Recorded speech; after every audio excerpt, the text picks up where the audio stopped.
500 years ago, he washed ashore the sole survivor of a shipwreck.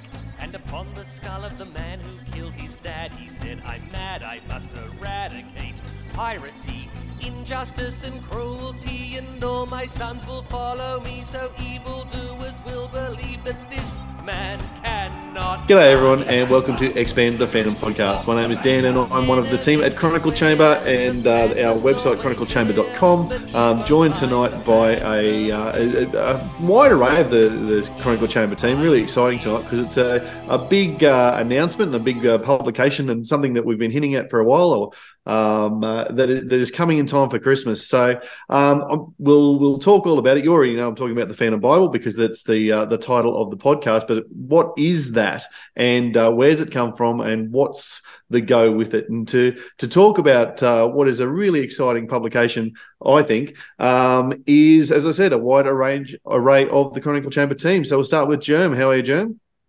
G'day all. Thank you, Dan. Thank you for the introduction. G'day, everyone. Looking forward to Christmas.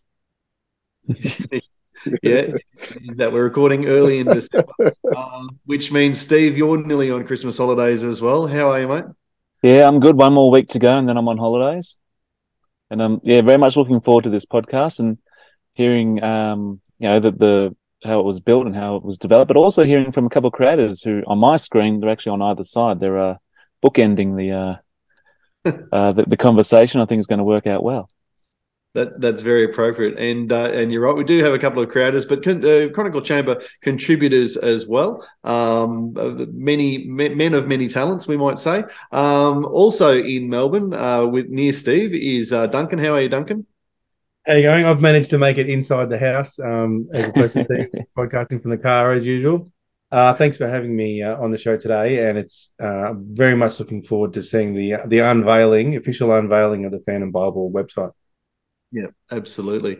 And one of our Indian contributors, Ankit Mitra. How are you, Ankit? Doing great. Thank you guys for having me on this podcast. I mean, I've been very excited about this Bible for a long time because I refer to it from time to time.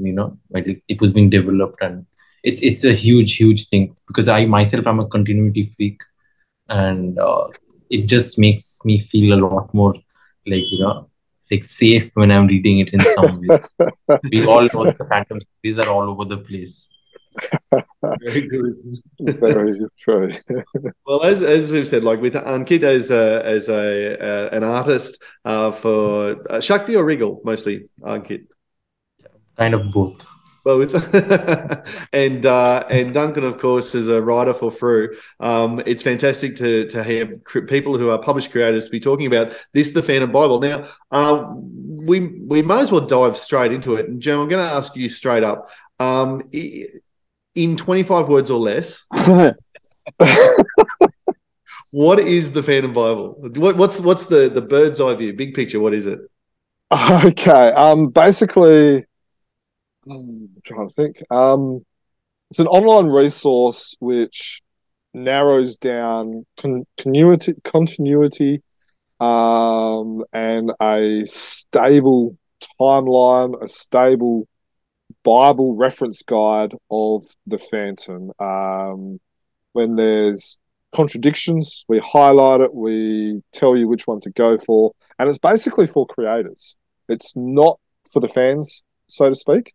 It's more for people like Duncan and stuff like that. We've even got some editors that have been using it as well. So it's more for them. Right. So this is a project that you in particular have been working on for probably 12 months or more now? Yeah, I started it early December last year. Yep. This has been, I probably went hell for leather probably for 3-4 months, and then probably for the last 6 months we've really just been, we've given it to our Patreons to have a bit of a look at. We've got some feedback for some Patreons. We've been giving it to a lot of creators. So people like Duncan, who's been involved in giving us some feedback. Shane Foley has actually found some mistakes that I've made, so we've fixed those. He's actually built upon some holes that have been found in what we've identified as well, and he's creating stories for those. Mikkel Lick uses it for when he reviews the Phantom Men stories. So, for instance, a recent example was a character had red hair, where in the past she had blonde hair. So we were able to correct that. So then that way she is now consistent. Okay. I guess that's what we're trying to do, is provide consistency amongst Phantom stories from around the world.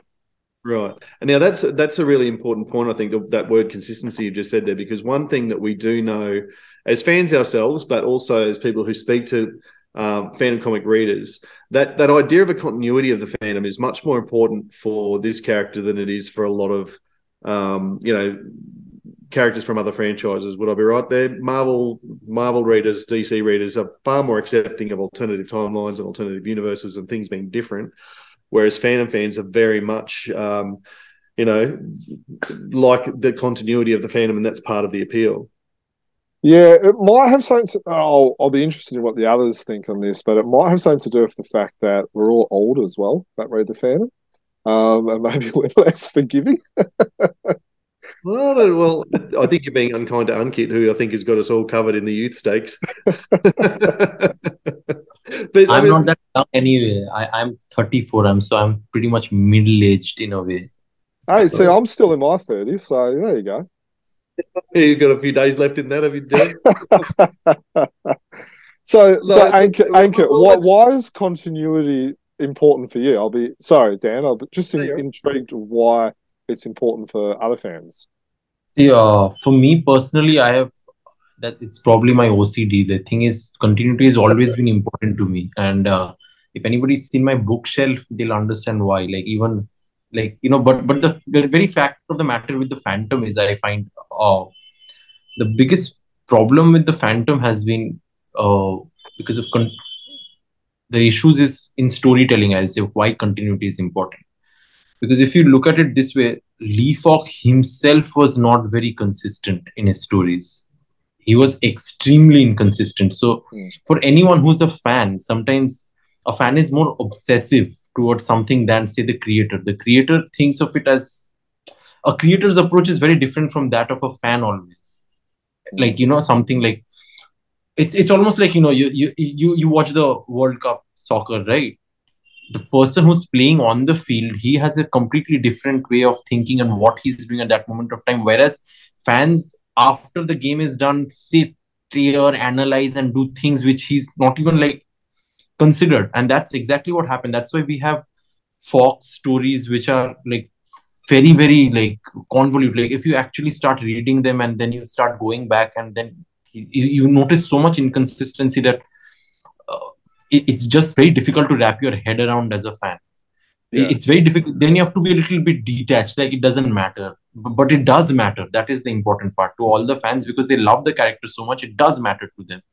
So to clean that part out, we need to place our own theories or something like that. How it happened, why it happened, and it's across the board. It's not for Phantom, even for DC, Marvel, all of it. And one of the easiest way people say is an alternate timeline. But alternate timelines are not something that is very used to a character like the Phantom, who doesn't have that, that bit of magic and magic realism in his world. Especially with the fact that there are so many publications of that same character coming out, that too with their own thing, like Team Phantomen. Team Phantomen has done so much for the Phantom, probably more than what is there on the strips, to flesh out the history and everything. And another thing is, the Phantom is a character which is open to even more convolution of its history because of the generational style that the character is inherent. So those things. So and as a fan, if all of that is cleaned out and there is something very nicely laid down, this is the way to go, I think it's a very good experience for a fan also, that way to enjoy the stories even more. He feels even more connected. His fandom feels a lot more how should I say, fulfilled, his fandom feels justified, he's followed the character from its beginning in such a manner, and he knows the history that he's not going to get. So I think that is why continuity is very important, because as a reader, it gives you a sense of completion and also a sense of knowing where the character is going or has done. Yeah. What about you, Steve? Is that how it plays out for you? Do you have that sense of satisfaction and completion as well? I guess so. Just listening to you there, I was agreeing with most of it, and then the referring to DC and Marvel, and I think one of the big differences with the Phantom, whether it be in Frew or Team Phantom or wherever, is that there's no rebirth, no redo or anything like that. Where if DC want to say, oh, geez, we've gone as far as we've painted ourselves in a corner, so that'll be the last issue of that run. We'll hit the reset button, and they've done that a few times just in recent years that I can remember. Like you got the New 52 in DC, and then I think it became Rebirth a few years later. So and the Phantom doesn't have that. So the strip is continuous since, when was it? I'm going to say the wrong date. It was 1936. Yeah. Oh, I second guessed myself then. I didn't want to cut you in. I want to see if you got it wrong or not. Because I was talking about DC, I almost meant 38. Yeah, but it's the same character from 1936 to now, and that's a hell of a continuity. No, I don't think anyone else can beat that. And just like Ankit said, Falk didn't care. Well, I'm not saying he didn't care, but it wasn't at the forefront of his mind. If he just so happened to write a sequel to a story, there are so many inconsistencies in that sequel compared to whatever the original story was. So hopefully this Bible can help iron out these inconsistencies. Be great for creators to look at and just keep it in mind to give the fans some service, and especially those fanatical fans. Yeah. What about you, Duncan? You strike me as someone who reads a lot of DC and Marvel. Am I wrong? You're not wrong. You're accurate, and that's why I disagree with your comment. But the first thing I want to say is that for me, continuity is about trust. It's about establishing a trust between the creator and the reader, and there's not just with the Phantom. That's with anything, down to your breakfast cereal. So if you have Cocoa Pops and you get them off the shelf every week and you eat them and you get used to the flavor and the taste of Cocoa Pops, and the company all of a sudden puts sultanas in them as an extra surprise, they've breached the trust, because it didn't say Cocoa Pops now with sultanas. They're still saying it's the same thing. I came expecting a chocolate milkshake only crunchy, and I got a chocolate milkshake only crunchy and a little bit of sultana bran. And continuity is that to the reader. And if you violate that trust, you break that trust or behave inconsistently, the reader notices and says, well, this is testing our relationship, and I might go away and not come back. And why I think it's different for the Phantom is a lot of the readers aren't like me. They don't read other comic stories or devour other fiction. This is their fix. And so if you break that trust, you're breaking the only connection that they've got with that kind of world, and that they're harder people to draw back. And I think we've probably seen examples of that over time, where because the Phantom fans are largely loyal to the Phantom, they'll go off reading those stories and won't discover their way back to it again unless they're reintroduced directly by someone or an event. But with the Marvel and DC stuff, I agree with what you're saying, Stephen, about how they had the opportunity to reset. But I still think that where there's been inconsistencies, it has caused friction with fans. Like if they do that reset and they make Batman use a gun, which is his rule that he doesn't break, or if they the parallax issue with Green Lantern in the late 80s, early 90s, and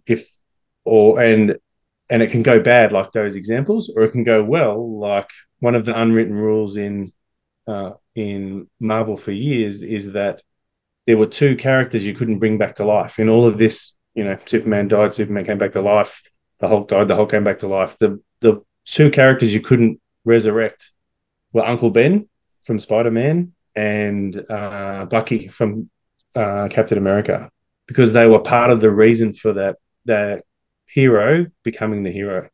And Ed Brubaker wrote a story where Bucky came back and that was the Winter Soldier, and that was the inspiration for one of the more successful Marvel cinematic interpretations. But the book that was based on by Brubaker divided fans, but way more fell down on the side of this is a great way to bring Bucky back. And now that's in continuity, and Winter Soldier's got his own comic book. And with the Phantom, I think where we do that, it scars the fan, and they go away thinking that Defenders of the Earth, the Phantom, is magic and can bring forth the strength of 10 tigers and he's got magical powers. Or they read the Little People and they go, what's going on there? Is he on an LSD trip? Or they didn't like the Dynamite version, or they've been poisoned by somebody putting Sultana in their Cocoa Pops and they haven't come back.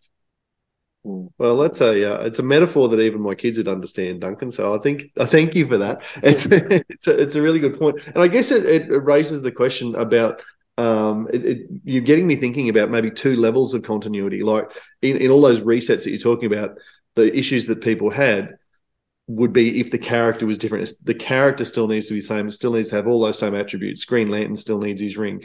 Phantom still needs to work with old jungle sayings, all those sorts of things.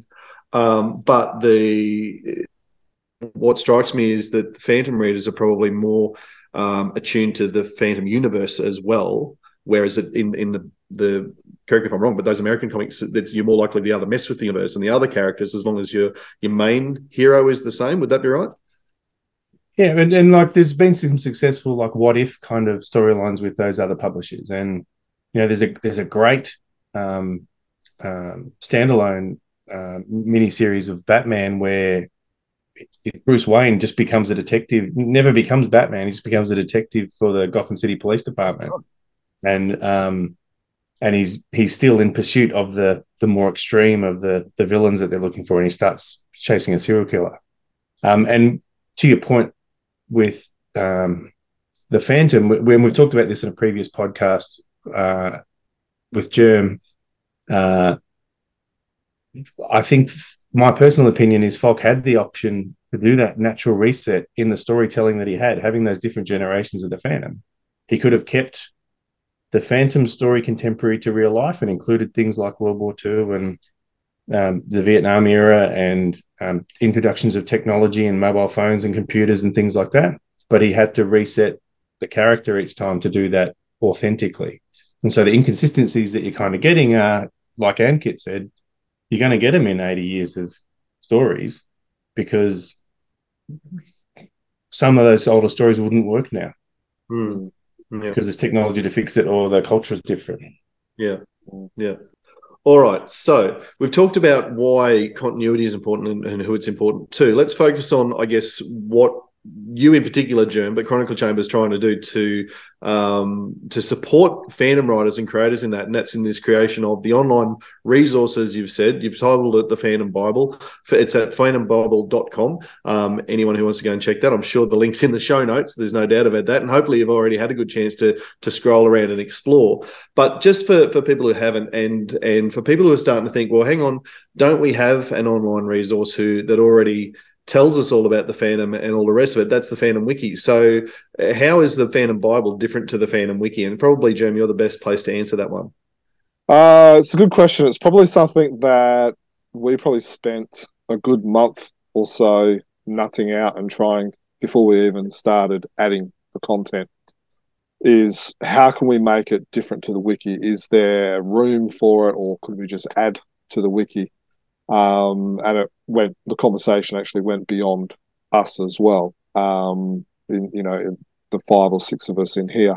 Now, the best way of describing how it's different from the Wiki is the Wiki includes everything. It includes comics, when a comic was released, who the cover artist was, and then if you go to, say, like the first Phantom, it will have the first Phantom according to Moonstone, first Phantom according to Bastia, first Phantom according to Team Phantom, and first Phantom according to Lee Falk, and first Phantom according to Free Publications. So it literally is like a Wikipedia where it includes everything, warts and all, and tells you from a statistical point of view, I guess, of like Moonstone has the first phantom like this, Leaf Fork has the first phantom like that, where the Bible, in a sense, gets rid of all of the inconsistencies and tells you this is what the first phantom is. So now for major inconsistencies, like for instance, we do make mention of it and then we suggest which one we believe is correct. Like for instance, Leaf Fork has certain phantoms marrying the same woman. So we'll include that because that's a major inconsistency, and then we'll let you know which one we believe. But then what the wiki also does is it also tells you things like what color horse did the phantom have? What color hair did he have? Where did he go to school? Sorry, the Bible has these. Yeah, the Bible, sorry. Whereas the wiki, for instance, would tell you all of the stories that the first phantom's been in, and as you've said, the slightly different variations of history that the publishers may have, but they're not going to give you that sort of level of detail, like what you've just said: color of horse, color of hair, name of animal companion if they have one, who their wife was. That's not listed so much in the wiki, but that level of detail which creators can use to be consistent and maintain a continuity. That's there. That's what you're saying? Yeah, and then there's also images involved as well. Like, so for instance, you can see whether that phantom had long hair, whether he had big sideburns, what Mr. Walker outfit he wore. And then we've also gone to the point of where we actually include the characteristics of the phantom based on the stories that have been produced. And I know we've got that a little bit further down. So there's so many things that you've just said there that we want to bury into a little bit more detail. But what I want to cut to actually is I want to throw to Duncan and Ankit. Guys, you're creators of the fandom, and Jermayn spoke to each of you in depth as he embarked on this project and got your thoughts on the usefulness of it or what would be useful in it, that sort of thing. Can you cast your minds back to 12 months ago when you're having those conversations to say what your initial thoughts were about the concept of something like this? And then I guess further, I guess we'll explore this in more detail later, but I guess the usefulness of something like this to creators of the character. So one of the things was, like, to be very honest, my contribution to this was far less than what Duncan probably has, because in India I don't have access to as much information, rather than mainly the strips are my thing than the Team Phantom and stuff, because it doesn't come here. And whatever Team Phantom I have is thanks to the generosity of you guys here, whatever you guys have sent over. So, but more importantly for me, it was important because, as you know, I'm, like I have always said, I'm a continuity freak, but also when I'm like, I don't want to stop just at covers and all, doing things and all. So at a point of time in my head, when I go through the Phantom Bible, and when the talks about this was going, the things that, especially from the strip wise, what bothered me were because I'm Indian, the first thing that came to me was that huge inconsistency of the Maharaja's daughter, which the Phantom married, and it was attributed to two different phantoms. I still remember. I think in a Sunday story it was something else, in a daily story it was something else. So that thing. So because clearly to me at one point of time, I always wanted to know like which phantom came to India for the first time. That was actually one of my main things, and I had actually tried that on Phantom Wiki to figure that out, but there was never a definitive answer that way. And I felt like and from doing the math and everything, I kind of, as the Bible was expanding itself, I thought the 13th would have a very good chance of being the first to come this way. And my contribution was like literally, because Jermayn is probably more obsessive than I am, and so like before I could get back to him and tell him something, it's already been fixed.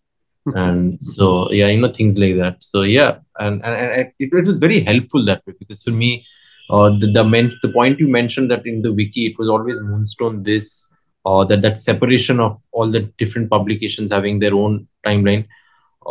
this was a very good way to read. Also, another thing was this resource gave you some very critical things, like say for every phantom there are some very critical stories which have to be read. Others you can, like, it's okay, it doesn't affect his timeline that way. But those critical stories helped me also track down to see which Fru or Phantomin issues I wanted to read, because it just enriches your experience with the character. So yeah, that's been mine. Cool, thanks, mate. And what about you, Duncan? As a writer, I suppose is it more relevant than that, or like, because that's a fantastic oversight from Ankit, but you're going to be looking at it from a different point of view. Well, to build on Germ's breakdown of the Old versus the New Testament of the Phantom Bible, I echo Ankit in saying that we have been very much on the outskirts of this project, and it is very much the lion's share of the work being done by Jermayn Parker, Phantom Detective. And as a creator, this is a resource and a reference as a jumping off point for inspiration and as a sense check for reining you in if you're going off in the wrong direction. Whereas with using Phantom Wiki as a reference, or to answer your initial question, what was my first thoughts when Germ told me this? My first thought was, why didn't you suggest this before I filled 5 notebooks up with my own notes about where I thought the continuity went? And as a result, I was having the conversation with Germ, and that's why I think this website could also be called Ask Germ, and just save a lot of late night messenger conversations. But it's a reference for a creator, but as a fan, it's the ultimate bet settler. So at 2:00 in the morning, you're not going to fisticuffs after a Phantom dinner because we're arguing about who the Maharaja's daughter was married to, because we can pull it up on our phone and have that have Germ in our pocket. We can ask Germ, even if he's passed out in the corner. So, but it's very much, if you look at just using something like Phantom Wiki or Comic Book Database as a reference for someone who's trying to be a creator, it has limitations, and the Bible is filling the gap of those limitations by putting substance around it and putting it in a sensible order. And as you'll go through with the podcast, you'll break down the different sections of the website and how they can be used, and we can talk about that in more depth. But as a reader, one of the ways that I think we haven't really touched on with the discussions that we've had with the people in this group or in the podcast so far is new readers. And so if they like a particular era of the Phantom, the Bible is their pathway to go back and find some of those other stories, to find more about that particular character, because there might be something about a villain or a period of time where the Phantom existed, that they want to be identified with. And I've introduced the Phantom to some younger readers with friends and family, or children of friends and family. And one of the things they come back with is, not only I want more by the person who wrote or drew this, I want more about this Phantom. I want more about where he's fighting these pirates, or he's doing this part of the world. And like Ankit said, where's all the Indian stuff? Where's all the stuff that's relevant to me? And a lot of the Team Phantom stuff is relevant to history stories or geography that's relevant to a lot of the European readers. But there's a whole world of existing fans and potential fans, and the Bible is a window to get them back to explore that wider Phantom universe. And certainly plenty of Australian fans and readers want to know which is the Australian stories. When did the Phantom visit Australia? So and whatever it is that is relevant to the individuals. So look, we're speaking all around. We probably should actually have a bit of a look at what it is. So this is I need that thing to get off, to slide up, and hopefully I can operate this a little bit better now. So this is the Phantom Bible. This is the home screen of it. And it starts out by setting out exactly what it is and what it's not. So that's kind of what we've talked about there. Now people can read over this for themselves, Germ. But can you give us, like, again, a bit of a synopsis as, well, I guess it's how you see this being used and for who? Well,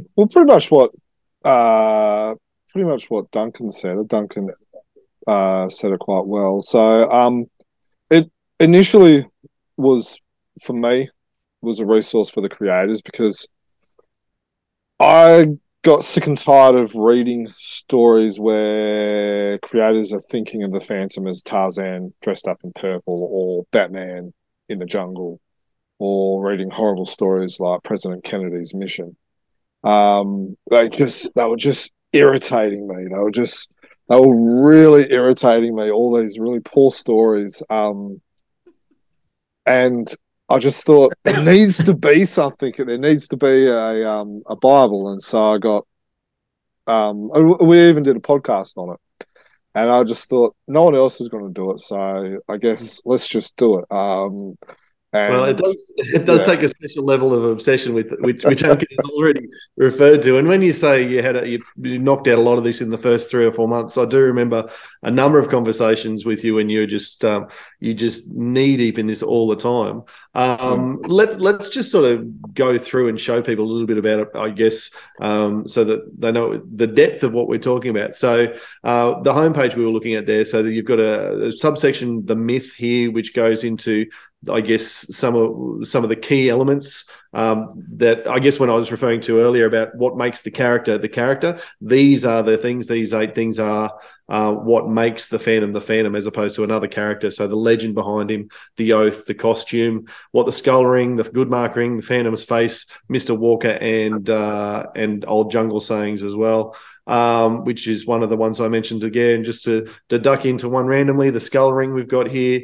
And so you'll be able to see if you're watching us on YouTube, we've got a page here that's all about the skull ring. And as Jerm sort of alluded to earlier, he does acknowledge the fact that there are 2 origin tales of the skull ring, which one he sees or which one is more widely accepted as law.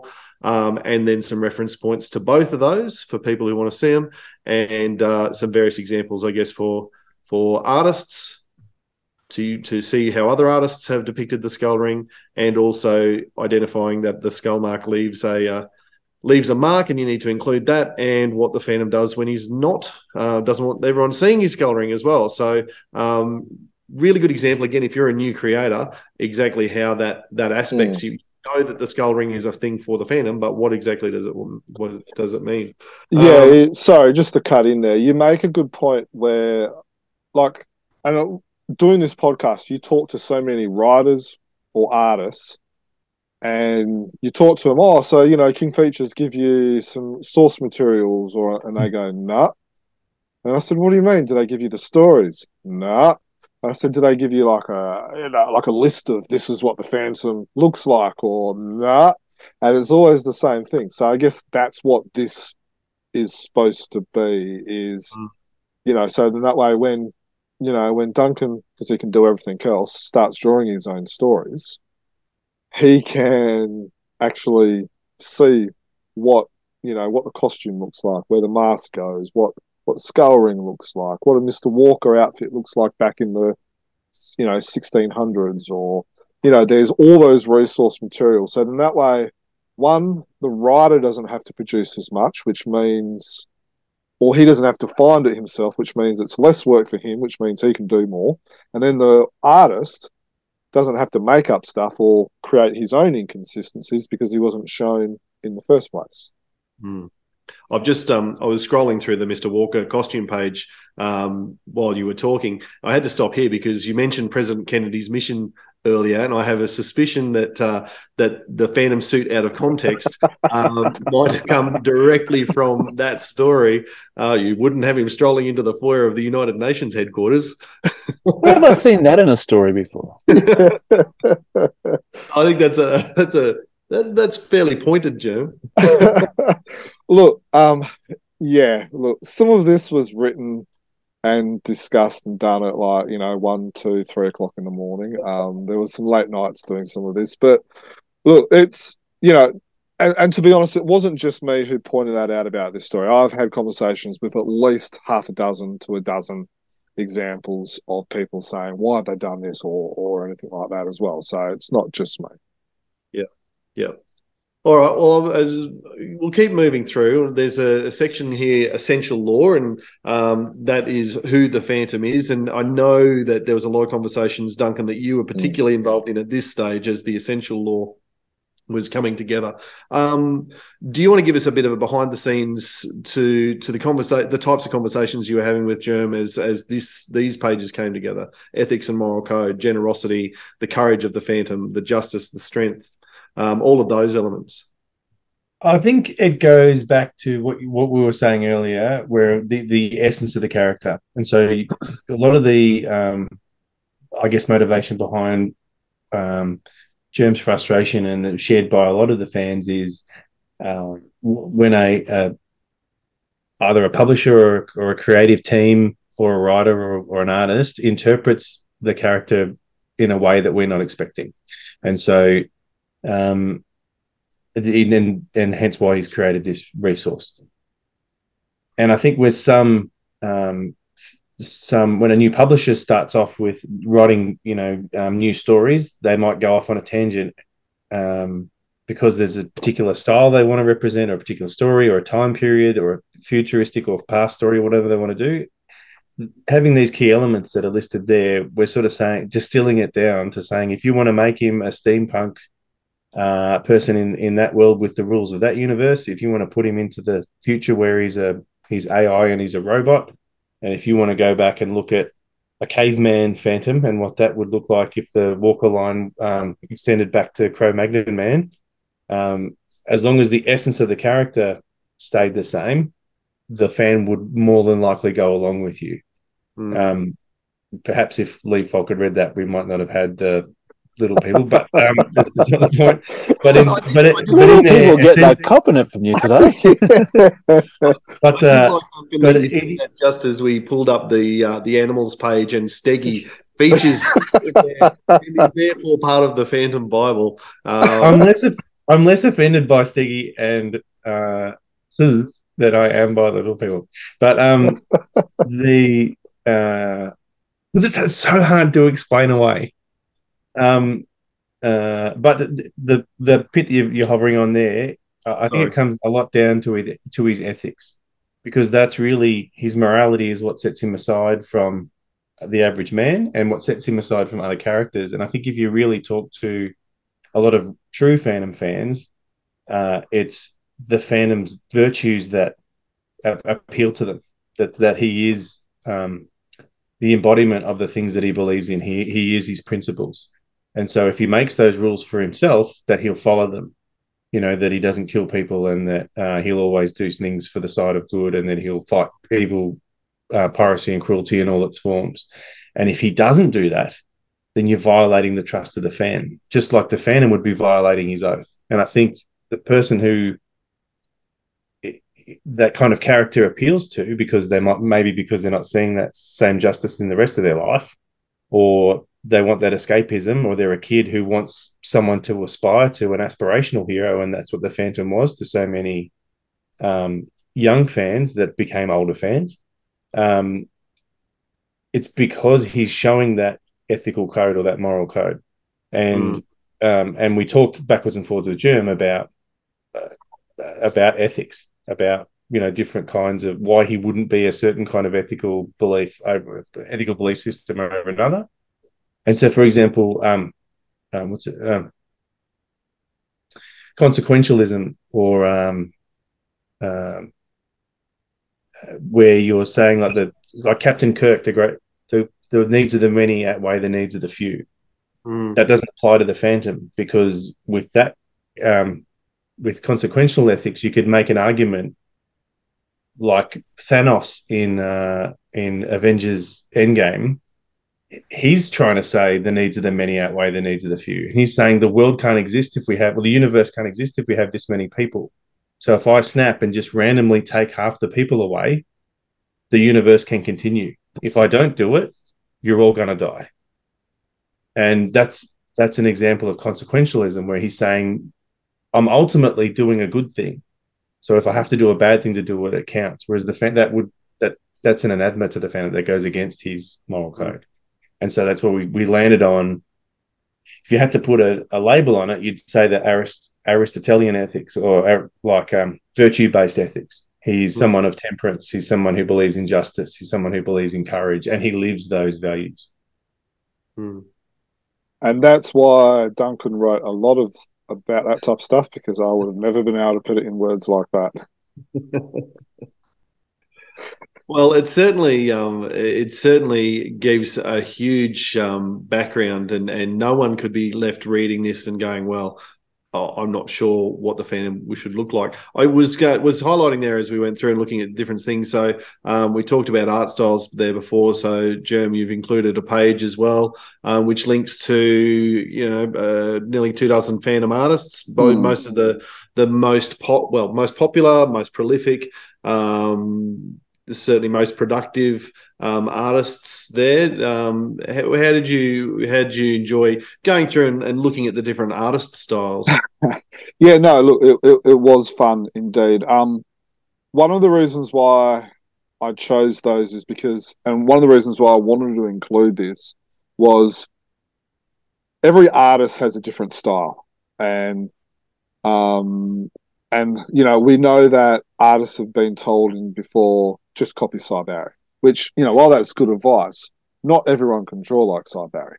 And not everyone is Cy Barry. And that's why I've included all the major newspaper stories, but I've also included Phantom creators around the world that have slightly different styles, but they always have the consistency. And as you can see in here, they've all got different styles, but they all draw the Phantom in a very distinctive way. The way they do things, the way they draw things, there's a consistency of the way how they draw the Phantom. So that's one of the reasons why I've done it. Like, for instance, Don Newton, is different to Wilson McCoy, but they follow consistency, or they follow elements that are important to who the Phantom is. Yeah. And at pains to point out the mask, the cowl, character design elements, and referring back to things like the costume, which we've already gone over.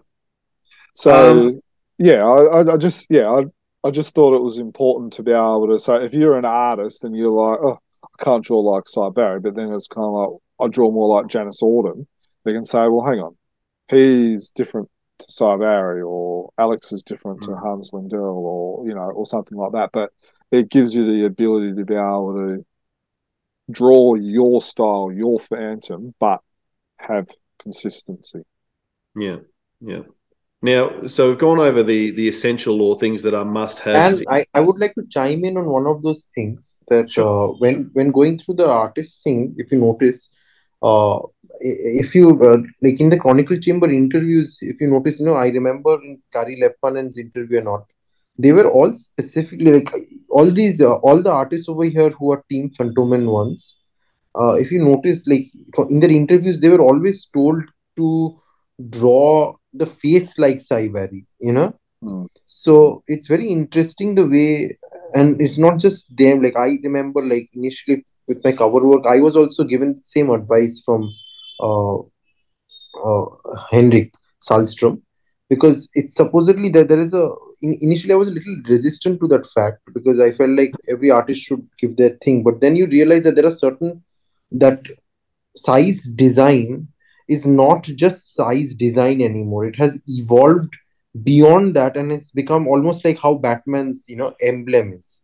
You can't suddenly just change it to people have, but it's that iconic, or like the his ears, his bat ears or whatever. You can't suddenly like change that. So it's very interesting to see how even Sal Velluto was told to draw the face like Cy Barry. So it's very interesting to see how basically they approached doing a Cy Barry face on their Phantoms, because if you look at the anatomy and the body design and everything, it's completely different to Barry's, all of them almost. But when it comes to the face, it's like a complete reinterpretation. Like they had Barry for reference and they had to do that, because the mask just doesn't look like it's just like the Phantom's domino mask is now literally that with that inverted triangle inside whites. Jim, just while we're on Salvaludo's page, can I ask you about the well, I'll put you on the spot. There's a line here about I guess a value on Salvaludo's art, saying that it's too stylized and overly muscly. Is that where do you stand on the Bible having your own values in it and your own judgment as opposed to what other look, it's a very good point. At times, it is hard to kind of put aside your personal opinion. So yeah, maybe that line needs to be removed. To be honest, yeah. But I also think that the point I was trying to make is that that sometimes he goes overly muscly, where other artists are like more athletic. Yeah, and so the description on the Wilson McCoy page, which we're on now, it really is, McCoy's Phantom is shorter than most of the other depictions. His Phantom is also more athletic and less American excessive muscle in style. So, yeah. So you certainly, I guess the point is that there is lots of different body shapes can make up the Phantom as well. And I guess everyone's got their preference as to what they prefer. And I also think that the artists have to, like, Salvaludo's art when he's drawing for the American industries for Herms is a lot more muscular than when he's doing it for Team Phantom. Just as an example. Sure. But yeah. So so like when we're doing this, I didn't want to like spend too much time on like the bio because you've got the Wikipedia for that. A lot of the pages linked to the wiki. Don't press on wiki because wiki's changed their URL structure, so I have to actually go through and change all of those. Yeah. That's a pain. But so when we get into the Phantoms and the characters and all that as well, they I do link to the wiki link, so that way you can like view information about them and stuff. Have a look at those in a second, because there's as viewers on YouTube can see, there's a power of information in amongst those. But let's focus on obsolete law. We've just talked about all the essential law. Now, the obsolete law is, I guess, recognition of the fact that the Phantom as a concept and as a character is nearly 100 years old. The world's a very different place than we were 100 years ago. We've talked about this before on the podcast, Steve. What are your thoughts around going through some of, I guess, those original Lee Falk stories and going, you know what, that doesn't stand up, let's not use that anymore? Because that's certainly the aspect of the obsolete law page is to go, well, here's some things that were as part of the original depiction. So, for instance, the Phantom is not actually Lord of the Jungle, even though some of those first 5 or 10 years of stories would have had the Phantom lording over the natives of the African tribes. Steve, where do you stand on going through and going, you know what, these are things that fit their day but don't fit anymore?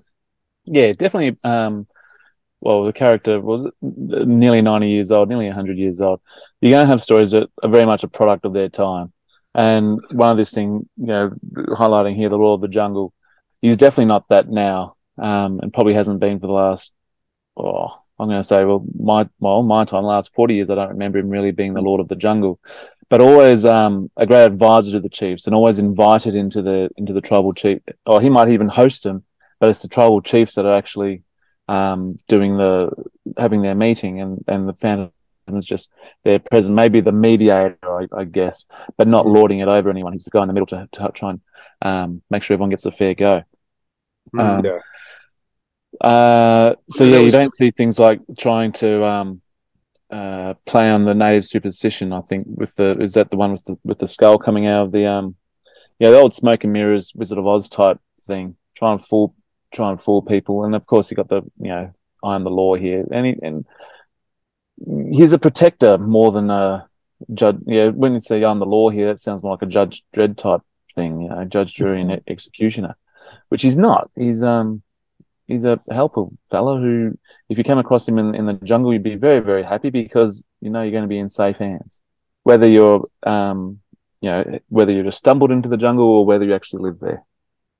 And Jerm, I know this was really important to you to make sure. It's one of the first pages you worked on, if I remember rightly, in terms of making sure that people don't slip into, but more so that people understand who the Phantom is today. Would that be right?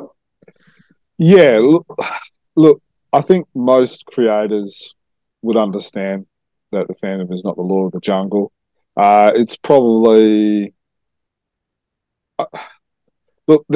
To be honest, this page could probably be worked on a little bit more. There's probably some more obsolete lore that probably needs to be added. I can't think of any at the top of my head.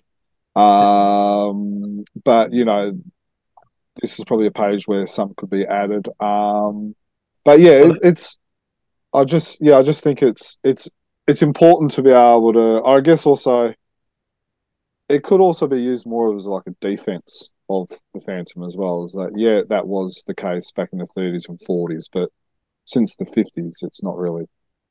It's not really. It's one of the biggest criticisms that people on the outside will have of the Phantom. Those who who don't know him, like the fanatics do.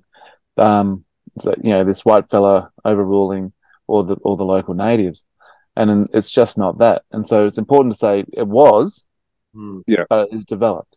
Yeah, no, that's very, very good, Steve. Yeah.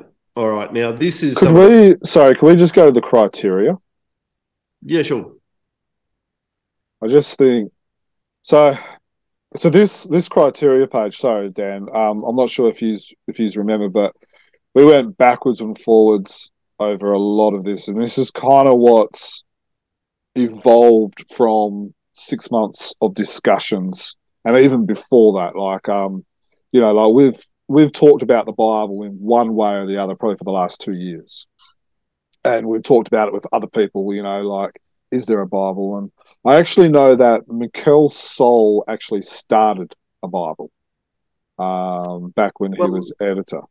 Team Phantom, didn't they try to put the family tree together? That would be a really one of the first times people have actually tried to map out the continuity, which is what we started talking about, and I guess in that way contributing to this idea of a Bible. I was hovering over the Phantoms page before, but yeah, you're right about the criteria, because it's really worth explaining, because you've said yourself that there are times where there may be 3-4 different examples, whether it's from Moonstone, from Tim Punderman, from Frew, from the newspaper strips, and there has to be a decision. And you've alluded to this already about going, well, I know there's these 3 versions, but this is the right one. This is the one that's going in the Bible. So this criteria page, I guess, goes through and explains how you came to those decisions. Yeah, well, I guess just back up a little bit. A lot of this was actually kind of stuff that we've actually discussed is, what do we do when Lee Falk contradicts himself? Do we go with the most recent one, or do we go the one that is referenced more in both newspaper and Team Phantom Man stories? So, so a lot of these are all discussions that we've had. I actually went back and had the discussions. And then, for instance, we've got an example. So in here, Lee Falk has had Princess Pura marry 3 Phantoms. Yet, so the story that we've gone with, or the Phantom that we've gone with, is not the first reference, but Lee Falk created a story which had the 3rd Phantom marry her, and then Team Phantom Men also had Phantom stories where she was married the 3rd Phantom. So that's we could call it the Princess Pura rule, or whatever you want to call it, but that's kind of like a good example of So, and I guess that people. Sorry to jump in, but you mentioned there that there's 3 references, or she's married 3 different Phantoms. Now, one of those was in a story which went explicitly about that Phantom meeting her, marrying her. It was followed up by a Team Fundament story sequel, whatever. The other 2 would have been single frames in a whole different story, which sort of, as an aside, the Phantom Pura married this Phantom. So in that instance, you've gone, okay, Lee Falk wasn't keeping track to know exactly which number Phantom he should have put in that little narrative box, but this story where he clearly focused on it and expanded it, that's the real one. Yeah, exactly. So you've kind of gone with, so you kind of have to juggle the whole recent, most reference, or stuff like that. Like every contradiction, I think you can have like a loose set of rules, but every contradiction you almost have to not make up a rule for it, but you kind of have to go through the different rules to kind of see which one fits better. And sometimes it was like Mikkel Lick can't join us tonight as well, but there was the 6 or 7 of us, and it will be okay. Look, I've got this contradiction. What are you guys' thoughts? And we're all like, and then someone will say something, and I'm going, yeah, but you can't do that because of this. And then they're like, and then and then there's been other people involved. There's been Andreas's, he's got his fingerprints in this as well. There's there's the 5 of us. There's Mikkel, and then there's even Tony Paul's added some input and stuff like that as well. So it's not just what I think. A lot of the times when there's a contradiction and I don't know what to do, we've kind of had to throw it out to the 10 to the dozen of us, and majority of the time we all kind of came up with the answer that we all thought that majority of us all agreed on, and then that's kind of what we decided to go with. And it's made for a lot of fun late night messenger conversations. or sometimes you wake up the next morning and go, "Oh my goodness, there's a what the hell happened there?" Actually, I think on balance they've come to the right. One of the names you just said there, though, Jerm, it just adds a fair bit of bit of cachet. Sorry, authenticity or whatever you like to say for the bubble. Tony DePaul, the chief strip writer, who he has contributed to the Bible, and so that's a huge feather in the cap, I think. Yeah, and look, it was something that we wanted to do. We wanted to be in communication with creators, and so I won't say every, but majority of creators, we've messaged them, given them the link. Some haven't had a chance to look at it, some haven't used it, but a lot have. And we made mention of Shane Foley before. He's actually created a story to try and fit a story that I rejected from the Phantom Bible, for lack of a better term. So, it's. And then there was another creator, I can't remember. I think it might have been Matt Kime or another one, where they found a hole that from the Phantoms, and they thought, well, I'm going to fill that hole. So, that's another way of it being used as well. A way to get past some writer's block. Just start scrolling through the Phantom Bible until a story jumps out at you. Yeah. So, look, I think that criteria page is fairly important. It's not just what stories I like, and I don't like that story, or I don't like that creator, so I'm not going to include it. We've come up with like a loose criteria, and to be honest, 90% of it fits. It's that 10% or that 5%, or a little bit more where there's a real contradiction that is real. It was really hard. We'll get into the Phantoms later, but there was it was the 7th, 8th, and 9th Phantoms gave me the most headaches.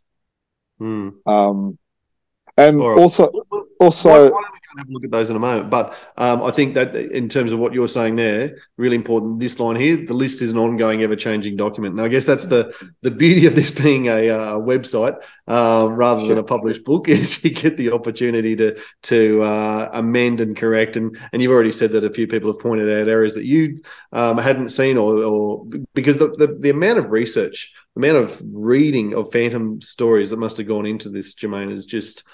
Well, obsessive said before, I'm going to come back to it again. That was the best part of it, was literally... So the way I would do it is So, for instance, we'll go to the Phantoms. Like, I would pick, say, the first Phantom. I think I started off with the 15th Phantom or something. Just some random Phantom. I would read all the stories that... So you go to Phantom Wiki and find the... I would go to Phantom Wiki, get all the stories, pull all the stories out. I would read them all. Then I would scan all the comics. And then what was really fascinating, and it's worth doing for any fan out there, is reading stories just of a particular phantom, because you go along the journey with him. And I was reading the stories in chronological order. So, like, for instance, I was reading about how he swore the oath about how his dad died. And then I was reading about how he met his wife and how his children were born, and any stories about when he was a child, and then you would learn about how he died, and then in between you would have these epic battles and of stories of key people that he fought against, and it was really hard. It was really hard not reading it from a fan's point of view and actually reading it from the Phantom Bible point of view. Because, like, I'll read the story and I'm going, oh, hang on, I wasn't even paying attention, so you have to go back and read the story. And so as you can see in here, majority of the time, sometimes they're a little bit out of order. I've got even the pictures are in the order of his life as well. Sometimes there might be one or two out of the way. And all these images, you can click on them and it becomes larger and stuff like that. So, but the biggest thing I found about these phantoms is that when you're reading just their stories, is that they have characteristics that you might have never ever thought about. So if you just read one story, you won't pick up on it. But when you read all the stories, you're going, wow, this Phantom was an extrovert. Like for instance, the 13th Phantom was a really flamboyant, over-the-top, extrovert type of Phantom. And you read that like when Lee Falk does a story when he's fighting Jean Lafayette, the pirate and stuff like that. He's flamboyant. He's got the fruffles and his flashy swordsman, and then in all the stories, whether it's by accident or whether it's by on purpose from creators, is that majority of the time, 90% of the time, all of those other stories had him as a flamboyant Phantom as well. And so it's like, this Phantom is a flamboyant Phantom. And then, how do you reckon that happened? Because this is the first time you're sort of observing that, putting it into this Bible that people can read. But prior to that, is that just coincidence that those attributes have all come together by various authors? I think sometimes yes, but I also do think that look, I know what was the case with Team Phantom Man is that, especially Ulf Granberg, and Ulf, basically, he's probably without him even realizing it, he's very key to what we've got here. Is that he would provide his creators with a lot of stuff, and so he would, give creators stories or snippets of, stories of photocopies or something of that specific Phantom and stuff like that. So I think sometimes it's coincidence, but I think sometimes it was by design, and maybe people have just never picked up on it. I guess a lot of the time attributes will perhaps be given historically, that people who lived about that time might have been more flamboyant or whatever. But I think what's a really useful aspect of these, and I've just going into the 17th Phantom now, but what's a really useful aspect of these, you mentioned before about being able to click on the pictures and seeing bigger versions, I guess, there, but also the list of characters that you've included. So, of course, with the 17th Phantom I've picked, there is no wife. That's an error, so I'll have to look at that one. It's one of those ones. So, but the point here, you can see you've also included important characters in that particular Phantom's life, with links to those, and we'll go over the other characters as well. But just to give people a bit of an idea, there's also character profiles for people who were in the circle of that particular Phantom. Yeah, I thought that was key because, especially for, say, like a writer, you're writing about the 17th Phantom. You can kind of go, well, who's his wife? this one. Who's well, maybe not the 17th because for some reason that's not doing it. So we'll choose another fandom, for example. Look, there's things that probably need to be touched up on and stuff, but that's why I'm wanting people to look at it so they can highlight problems like this one. So let's choose a phantom that's you're going to give this. Okay, so the 7th phantom, for instance, you know who the wife is. The other one that I really wanted to focus on was the bandit chief as well. For instance, because then that way, you're doing a story in the 7th phantom, you know who the 7th phantom's Grand Chief, bandit chief is. So it's, in this case, it's Zuran, and then you can have a look at how he's been drawn, so you can kind of get that. The same. And then, like, for instance, if you're doing him visiting Morristown or something like that, you know what characters he's contributed to. There could be some characters that have been, like, main villains. So, say, for instance, I'm just trying to think of one at the top of my head. So, like, with the 13th Phantom, you've got Jean Lafitte. Then... just trying to think. So just scroll up. Yeah, so then you've also got a Scarecrow. You got Ben Oakes, who actually became, certain people. Benjamin Franklin. People like creating stories with famous people that they've interacted with. So it's, if you're doing a story about the 13th Phantom and you're like, oh, look, he knows the Benjamin Franklin. Well, okay, I might tie that in with this story. And so it kind of gives food for creators as well, and so they can already use stories or characters that are created or that are associated with and that have been created before, so then they can I guess now how did you go reading every single story featuring this one? The one on screen at the moment is the 21st Phantom. How did you go getting through those stories? To be honest, I didn't read those stories. I felt like we kind of knew him fairly well. Yeah. It was interesting picking up I think the 21st Phantom is a bit of an introvert. In reading some stories, I really got that feeling. And then I had to include this one. So just scroll up a little bit. So in Team Phantom and Stories, there is a rumour that Sam was singing side by the son.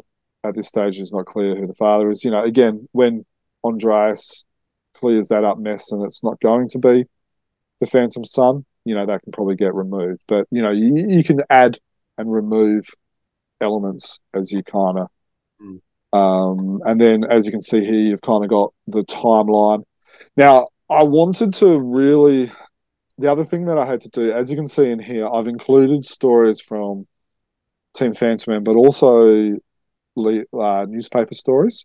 I really felt it was to try and include as many as possible, but I kind of used Team Phantom, Lee Falk Stories as the initial, and then Team Phantom Men to kind of fill in the gaps, or when we went with the Team Phantom Men contradiction over the Lee Fawkes contradiction. So look, it was a lot of fun reading the stories and learning about characters and stuff. Yeah, and just as I scroll through the list of characters known to the 21st Phantom, that's a website in itself. Yeah, and look, it's not exhausted. Of course not. I've tried to, with each Phantom, I've tried to create a between the wife, the bandit chief. There's probably about a minimum of 5 characters for every Phantom.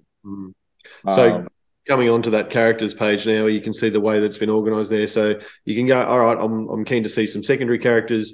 You can jump straight to the Phantom that you want to go to, and there's also these links and just the length of time it gets. Well, here we are with all of the various bandit chiefs who you've mentioned before. So useful for it just saves that split second of time going, oh, gee, what am I going to call the Bandar in this particular story for this Phantom? And here we are. Yeah, so they're all in alphabetical order, and then obviously you've got your filter up the top. Yeah. Yeah. And from an inspiration and creative perspective, this aggregation of this information is the part of this tool that I keep coming back to when I've been trying to write a story that calls back to a previous Phantom or makes a connection to a previous part of the lore. Before Germ started working on this project, it was a Phantom wiki, searching via 13th Phantom, and then going and dragging those issues up myself. And that's why I started a notebook with different sections for each of the generations of Phantom, because as I learned things or as I was reading stories, I was making notes in those books, so that I could sort of correct myself and not have to go back and dig through 2,000 issues to try and find something. Having those characters split down by which Phantom generation they were linked to, and a brief summary of who they were, so you can go back and target your research a little bit more, would have saved me hours, even though it cost Jermayn weeks and months, would have saved me out. And it is a phenomenal amount of work, and it's that. I guess that's where the Phantom Bible comes into its own, because it's taking a lot of the data that exists in different places like Phantom Wiki, in the comic books, in Jermayn's encyclopedic head, and puts it in a place where the mere humans can access it. Another thing I would like to point out, because I've been actually going through it on my phone, so I don't think it's yet optimized for the phone, is it? Sort of. Look, there's still work to go. It's Yeah. So, Yeah. going on like that point, like one of the things that always I won't say bothered or intrigued me would be, because is the 21st Phantom. When the Bible came out, more than the other Phantoms, mentally for me, it was always, I wanted to know what was the 21st Phantoms thing, because the Phantom is a very interesting character, and actually there is so much to explore on his past that I think creators should actually start focusing on that, because the 21st Phantom's timeline, because I'm seeing on the Bible you've placed it at 1985, right? I think 1958. it's Sorry, yeah. So 1950. that's probably you raise a good point there. Now we're using a timeline that was created by Team Phantom, by Elf Granberg. Now there's a couple of examples where it doesn't quite fit with a Lee Falk story. One of them would be the Golden People, which I originally had it as one Phantom, but then Shane Foley has had it as another Phantom, because the timeline sort of fits, but like I think the Phantom swapped over in 1959 or something, or 1859 or whatever it was, and then that's the story that adventure appeared in. Another one is Heloise, the Hatner Witch. So when Lee Falk actually uses dates in his stories, can actually create some problems. And so Ulf Granberg came up with these dates. Now, it's next to impossible to have the 21st Phantom from swearing the oath at 1959 and still being in action at 2022. I understand that is a problem. Around the same time of coming up with this problem, that's what Team Phantom Man uses. Tony DePaul sort of uses it, but then Frew have released their generational cards, which uses those timelines, even though Barry Stubbersfield has some incorrect data on those cards. They use those timelines. So it was kind of like, and I think we even started having this discussion, is what timeline do we use? Do we use this timeline? And then the cards came out, and it's like, well, Team Phantom use it. Mm-hmm. Tony DePaul sort of sticks to it in somewhat, and now Frew have made it official that they're using it by posters and cards, that kind of settled that argument for us. You mentioned Tony DePaul, so I actually brought this up. If you in the legal trade paperback, you'll see there's a question which I specifically asked him, that how is Johnny Hotwire going to turn up like in one of your stories? Because as we know, and his answer was, and why I'm talking about this 1958 number is because he said he cannot envision. This is ironic from him. Like he cannot envision, the Phantom, like beginning up at a time when Elvis Presley was still playing, like that thing that can exist for him there. So that makes a very huge inconsistency in a way. Like when in the Bible we are specifically mentioning 1958 9 as the time of ascension, and he is writing a story where literally, like I don't know, the Phantom probably came like if we look at the current daily story. So this was my biggest concern, that in the daily stories the flavor has changed definitely, because Tony DePaul has changed a lot of things from Falk, and he's a lot more mindful of continuity.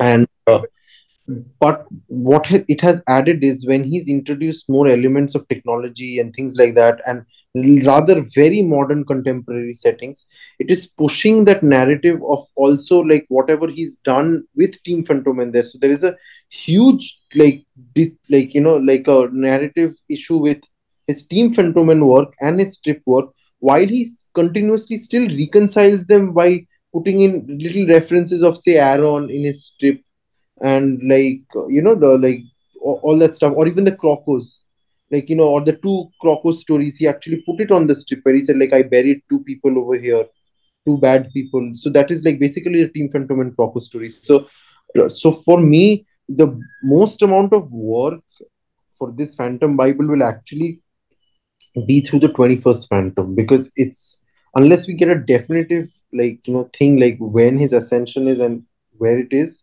it's going to get very difficult for as the years to come for creators to write stories specific to 21st Phantom. It's not perfect. And we have those inconsistencies in stories at the moment. Like anything in the 19th century is full of danger. Like, for instance, when it comes to the Second World War, in the story 1943, which was published in Phantom Men 2015 and Australia 1747, you're having the 20th Phantom in the World War. Then you've also got the Aeronaut, which is the 19th Phantom in World War One. And then you're having Paul Mason has the 21st Phantom in Vietnam. Matt Kime on this podcast has talked about how the 21st Phantom is season in like the 50s and the 60s. So look, it is a problem. And of course, you've failed to mention Lee Falk actually had the Phantom fighting against the Japanese in World War II in The Phantom Goes to War. So yeah. It's you're right. I don't have an answer for that. I look, if it was up to me, you would kind of push them all out and have the 21st Phantom taking over probably, I don't know, in the in the 90s or something like that. You would have to do that. But then I don't have an answer for that one yet.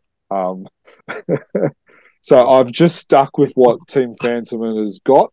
Because perhaps the alternate universe that Phantom fans have come to deal with is the fact that 21st Phantom just exists at all times from about 1930 onwards. Yeah, well, he's always the current Phantom. Yeah, I think most fans have probably seen him from about the 50s or the 60s. Because I think most fans are understandable that it's now the 20th Phantom that's in the Second World War and maybe the 19th in the First World War. I think most fans are kind of accepting of that. And the story like The Phantom Goes to War is just an anomaly that was created for the time. But I'm not sure if fans are yet ready for the 21st Phantom to only swore the oath in the 1990s or something. He's certainly not going to do it by meeting. Like it's it's a really difficult one, and this is a problem that was. I guess its origin is in the fact that Lee Falk didn't really care about continuity too much, and for him, the 21st Phantom was always the current Phantom. Over the 60 years that he wrote him, he had, and we've discussed this on the podcast before, he had every opportunity, at least once, if not twice, during his 60 years, to finish the 21st Phantom, move on to the 22nd, and that would have kept a continuity that would solve this problem. But as it stands, it's a conundrum. I don't know that there is an easy solution to it. Yeah, I think that one's just let's put it in the too hard basket for now. And I don't know. I'm willing to have the conversation with some creators and fans on what I think needs to happen. But I think one of the things that I have always considered is I completely. I know it sounds sacrilegious, but I completely ignore the Ray Moore and the Wilson McCoy era. I completely ignore it because it just makes it a lot more.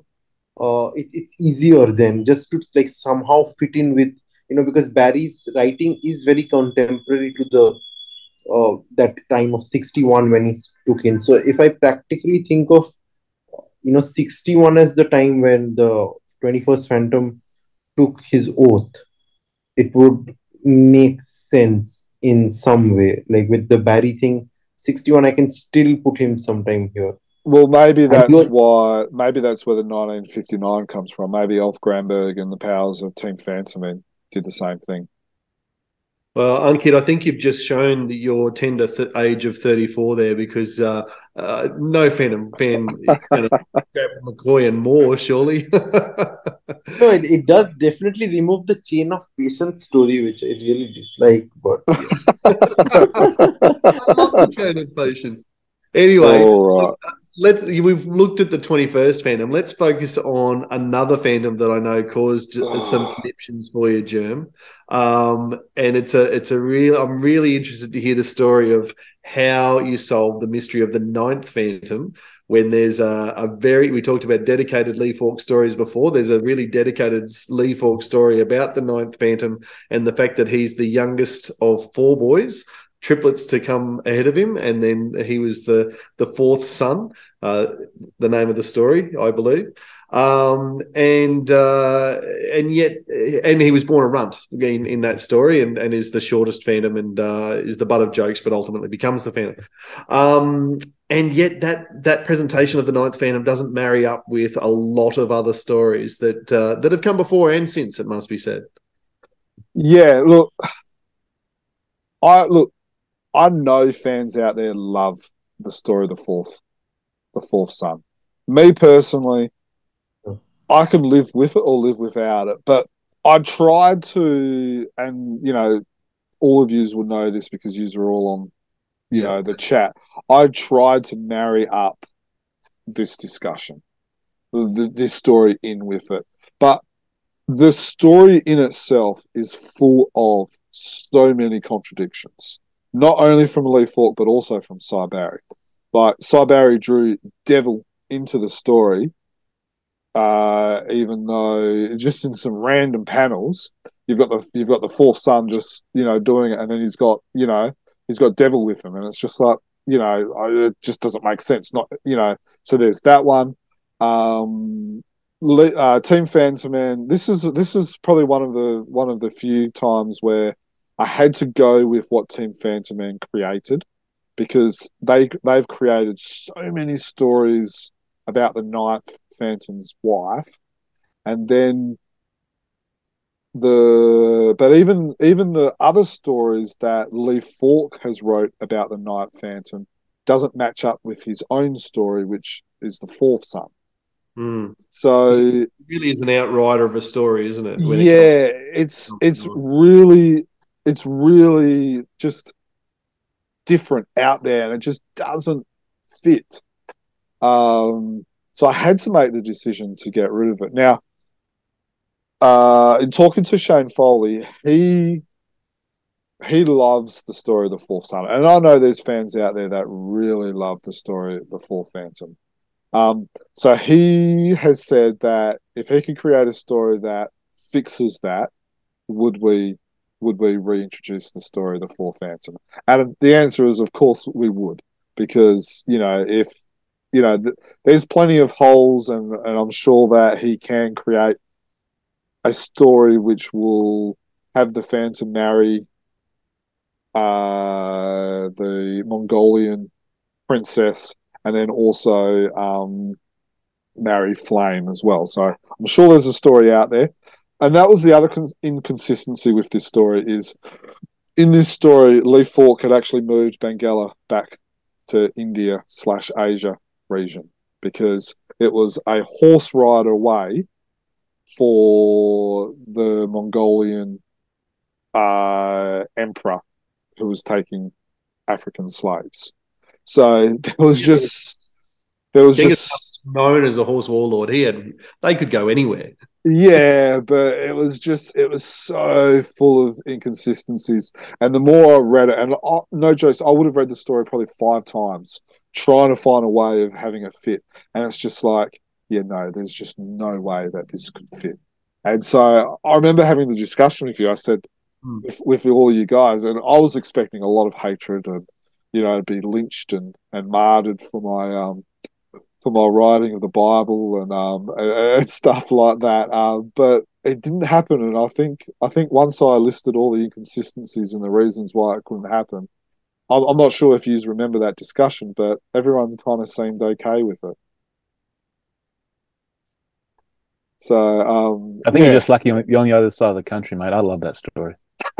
Well, from memory, I love it. I haven't read it in 20, 30 years, but yeah. And look, you also got to remember that, like, I was not reading this story from an enjoyment point of view. I was reading the story and how I can fit it with continuity, and it just did not fit. Yeah. And there was a couple of other cases where I had to kind of go against Lee Falk and what he created, just because, again, he just didn't make sense in some of his stuff. Yeah, and you certainly listed in the criteria that common sense at the end of the day was one that you went with, and just what felt the most sensible for that era, for everything else we knew, and how it would fit into the bigger picture of what everyone else has created. So, so the other one that caused me a lot of trouble was Heloise marrying the 7th or the 8th Phantom. Team Phantom had it marrying the 8th, I believe, and Lee Falk had him marrying the 7th. And there was no actual 7th, but there was a date mentioned in one of Lee Falk's stories. And at first, I actually went with Lee Falk. But then the more I looked into it, the more I realized, and look, we joke that I love Team Phantom and always side with them and stuff like that. But in this case, originally, I went against what Team Phantom said. And if you go back through the chat, you would just say, I made a decision to debunk what Team Phantom have done. But then when I was redoing Heloise and stuff like that, it was like I had to then backflip on my own decision and kind of go, well, no, I think Team Phantom's got it right here. So wives was a particular problem, like in the sheet that you've sent us through. You've just mentioned Heloise being the 7th or the 8th Phantom's wife. The first Phantom's wife, Marabella. The second Phantom actually had 4 wives across various stories. The first and the second Phantom both marrying women with the same name. Pura, Princess Pura, you've already mentioned the rule essentially that she created. Yeah. I guess the wives of the Phantom is always going to be, for creators across the journey when they haven't had this Bible to go back to, you want a romantic interest, you want a love interest for your story, and so lots of them have brought wives or fiancés and Phantom mothers into the picture. But I haven't had the support of a resource like this so did you, again, was that a case by case where you just go, okay, what's the most sensible, what's the most logical, or is it more, okay, well, this Phantom, the name's mentioned twice, but here's how we could make that work? Yeah, so it's a bit of a case by case using the rules that we created as a guideline. So the other problem that you have is, and this has happened a couple of times, and I'll give a couple of examples, first with a wife and then with a landmark, is that Team Phantom Men will create something that was then contradicted by a later story by Lee Falk. So the first one, I believe it's the 16th Phantom. Can you go to the 16th Phantom for me, please? So where was it? Yes. So the 16th Phantom, Team Phantom Men created stories. So the 16th Phantom is the one that had the twins. And Team Phantom Men created it with Asta Jensen Walker.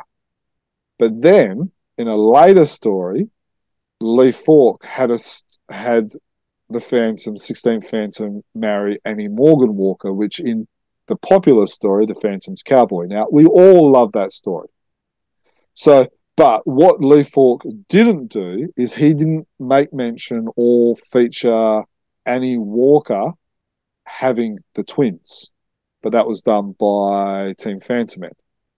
So an obvious solution, and this is an easy decision, is that his first wife would have been Annie Morgan.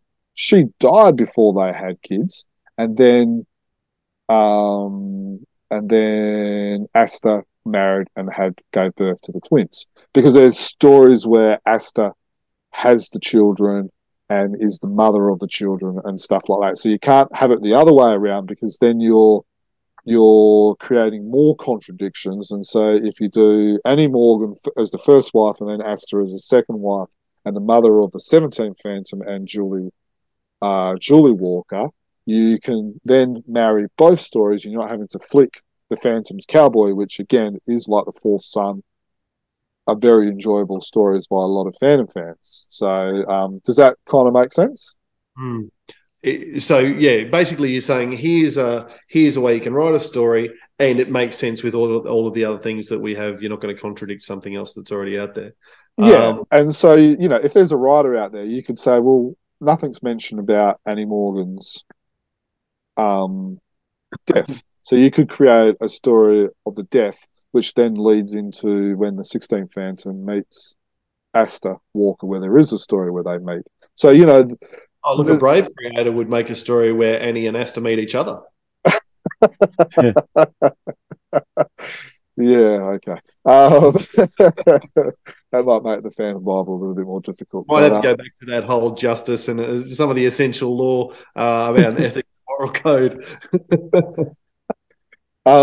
So the other contradiction that Lee Falk made after Team Phantom Men did was actually the Phantom Headpeak.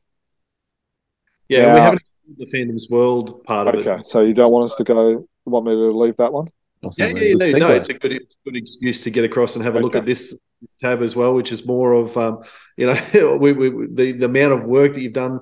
Now we're talking about geographical locations around the deep woods and Bengala and beyond, places where the Phantom has spent time, essential parts of.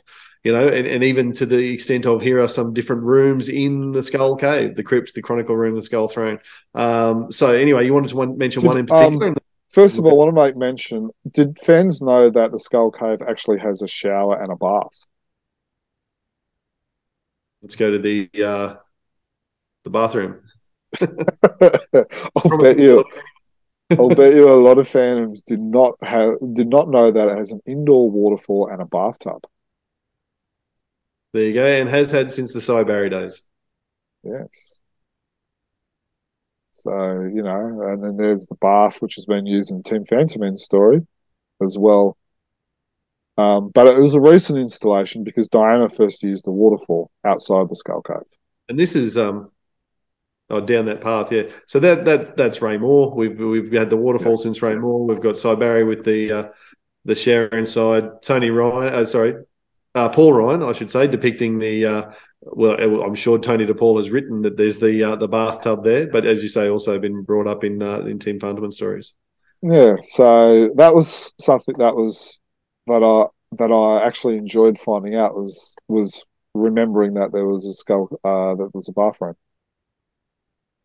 All right, and the other the landmark that caused you some concerns. Was the Phantom Head Peak. All right. Well, that's how much problems it's causing. It hasn't even gone live Yeah. yet. Okay. So the Phantom Head Peak, for example, is Team Phantom Men had actually created their own origin story of how the Head Peak first showed as the Phantom, and that was years and years before Lee Falk created the story, where it was designed by Michelangelo, even though he would have been dead by then, and who was commissioned by Emperor Jonka. So, this is a case where you can't go with, because I ask, There's no middle ground. yeah, but he asked 90 Phantoms out of 100, and they're all going to say it was created by Michelangelo, who was commissioned by Jonka, because that's just the accepted law. But you can't go with the first mention, which was actually a Team Phantom Men story. So that's where this common sense rule, and I know, as we all found out during COVID, that common sense is not very common. But it's one of those rules that we had to kind of introduce, where it's like you kind of have to scrap the Team Phantom Men story and go with the Lee Falk story, because it makes the most sense and it's the most accepted law. Yeah. So cool. Yeah. And just to, I guess, finish the tour, we if we click on miscellaneous here, we see that you've even got, like, for the benefit of creators, what are some of the newspapers that have already been used? So you don't even have to make up your own name. Who's in the Council of Chiefs? What's the story of the Golden Ox and the Jungle Olympics? Are all themes that have come through. And of course, this, I'm sure, is a section that can continue to develop as we go. And all of this is, obviously. Yeah. Look, it's an evolving beast. And look, we're not even touching upon the back end. There's databases that are related to databases and and stuff like that. All these things to each other, absolutely. Yeah. So, for instance, if you click on Phantom's World again for us. So you know how we were talking about how there's the Phantoms and the characters that kind of link together. Just click on Convent Island. So then there's also characters that link to key landmarks as well. Yeah, because Convent Island is, of course, that's the David Bishop saga, isn't it? Yeah. The Phantom meeting Kate Somerset and ultimately marrying her. But yeah. So then patience to characters to phantoms. Yeah. So and that's so you can go into a deep dive, and so you can kind of go, oh, okay, I need an island, or you need to learn about one of the what do you call it, the countries around Bengala. So then you can go to there, you can go Ivory Lana or Rhodia, and then you can learn the history, and then you can learn about the characters that are related. So, for instance, Ivory Lana will have the president in there, President Garando and stuff like that. Very cool. Very cool. Now, correct me if I'm wrong, and you'll be able to point me to exactly where to find them. I haven't seen Hero and Devil. No, I haven't done those yet. Oh, non-relevant, or no? I was the essential law there. It was 21st Phantoms. Like, to be honest, the 21st Phantom and the characters of the 21st Phantoms were actually the last ones that I actually did, because I was more focusing on, like, the past Phantoms and their characters and stuff like that. And look, there's still a lot, and looking at it tonight, I'm going, oh, I need to do that. Oh, I need to do that. I'm actually making notes as we're going through it and stuff like that. Like, that filter didn't work on this, or so. Look, there's still.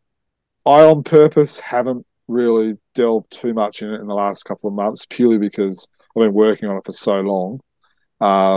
It's it kind of all merges and blurs together, but redoing this podcast and redoing the notes and everything that we've talked about again for the last couple of weeks has really has probably reignited the passion, and hopefully, people will enjoy it and use it, and so it will put the time to good use.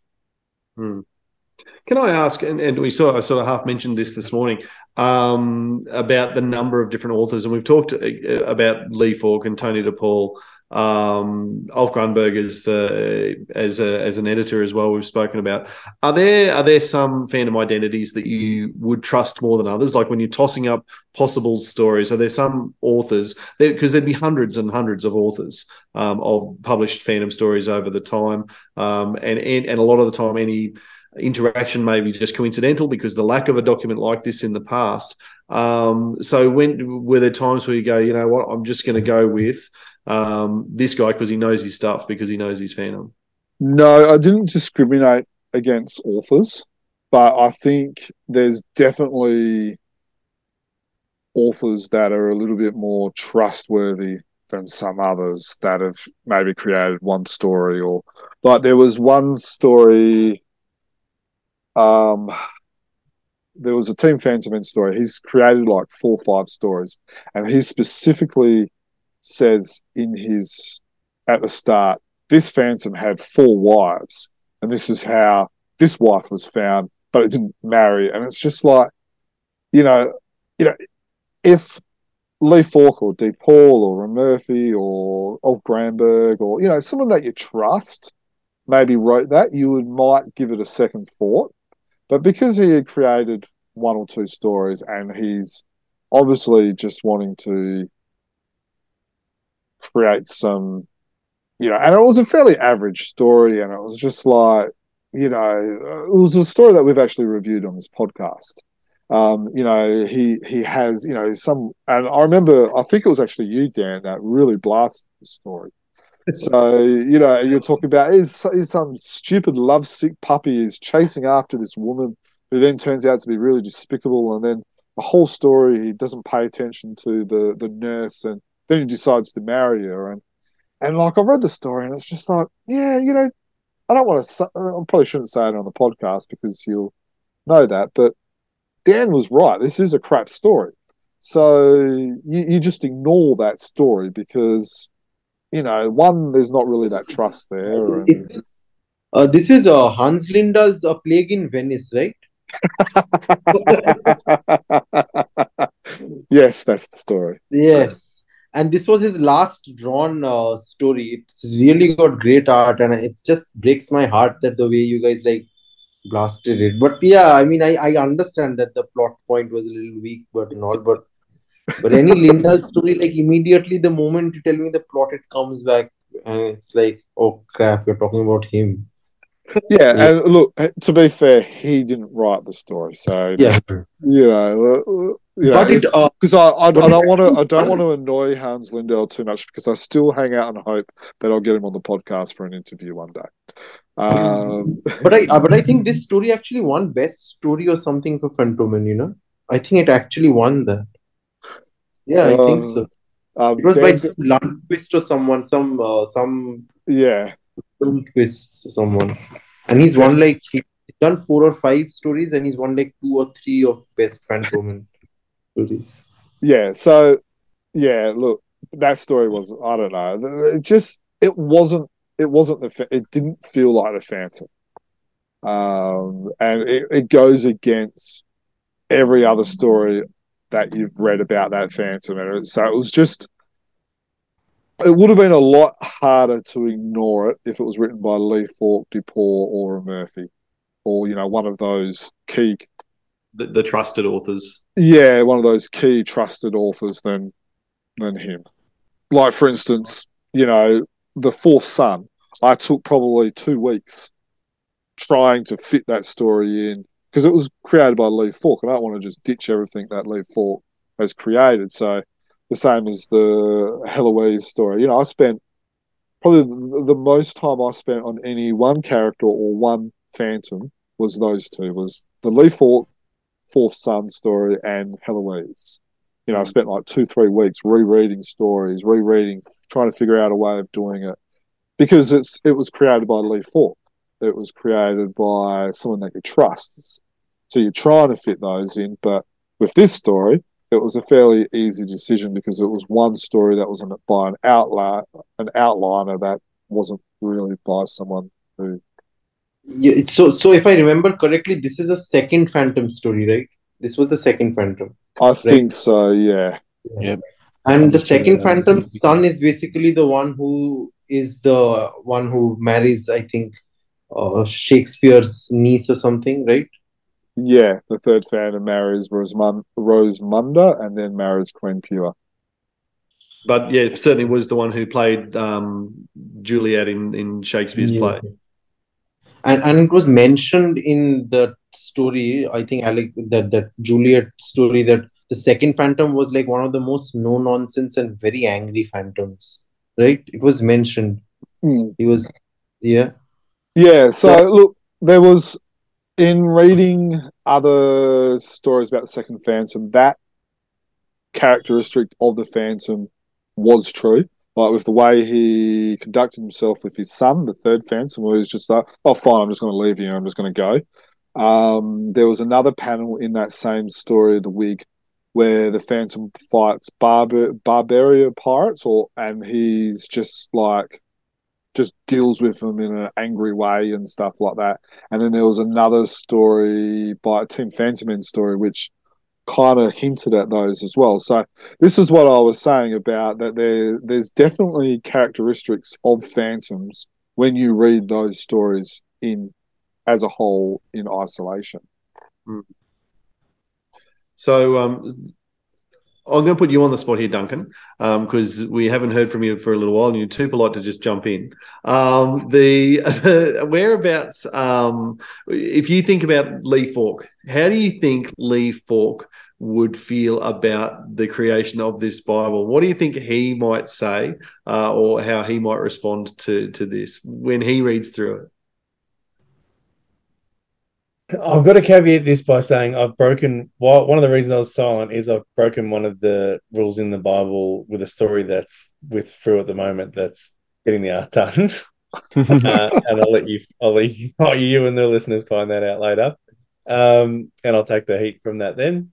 I think it's pure speculation as a fan because I've never met him, but when people have raised questions about continuity with either him directly in interviews or with people that work closely with him, it seemed to be something that wasn't a priority for him because the Phantom wasn't a priority for him because there were other things in his life that were more important and the Phantom was paying the bills. And so I think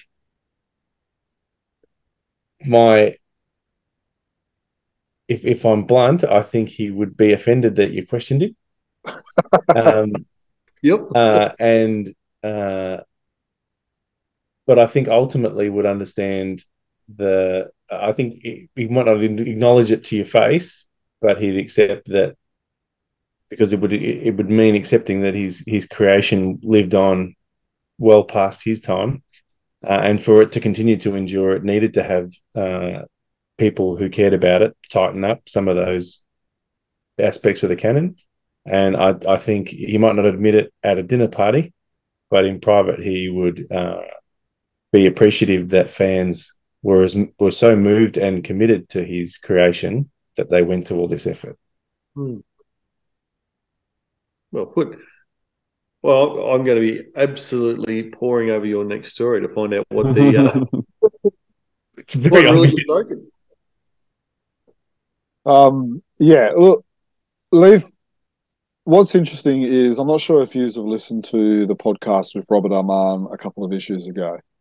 And there's he hasn't said much about Team Phantom stories, and I'm going to reference what he's said and what he's said about Team Phantom stories because they've added to what Lee Falk has done, and so that's why I'm using that as kind of like a caveat of maybe a bit of a clue of what he would do. Is I think at first he would say, "You need a life, son." That's probably what he would say. But we all know that's the case, and that we're fans of PH. But when he's been asked about the Team Phantom stories, and when he has read Team Phantom stories, he's always said that he has enjoyed them and he's enjoyed with what they've done.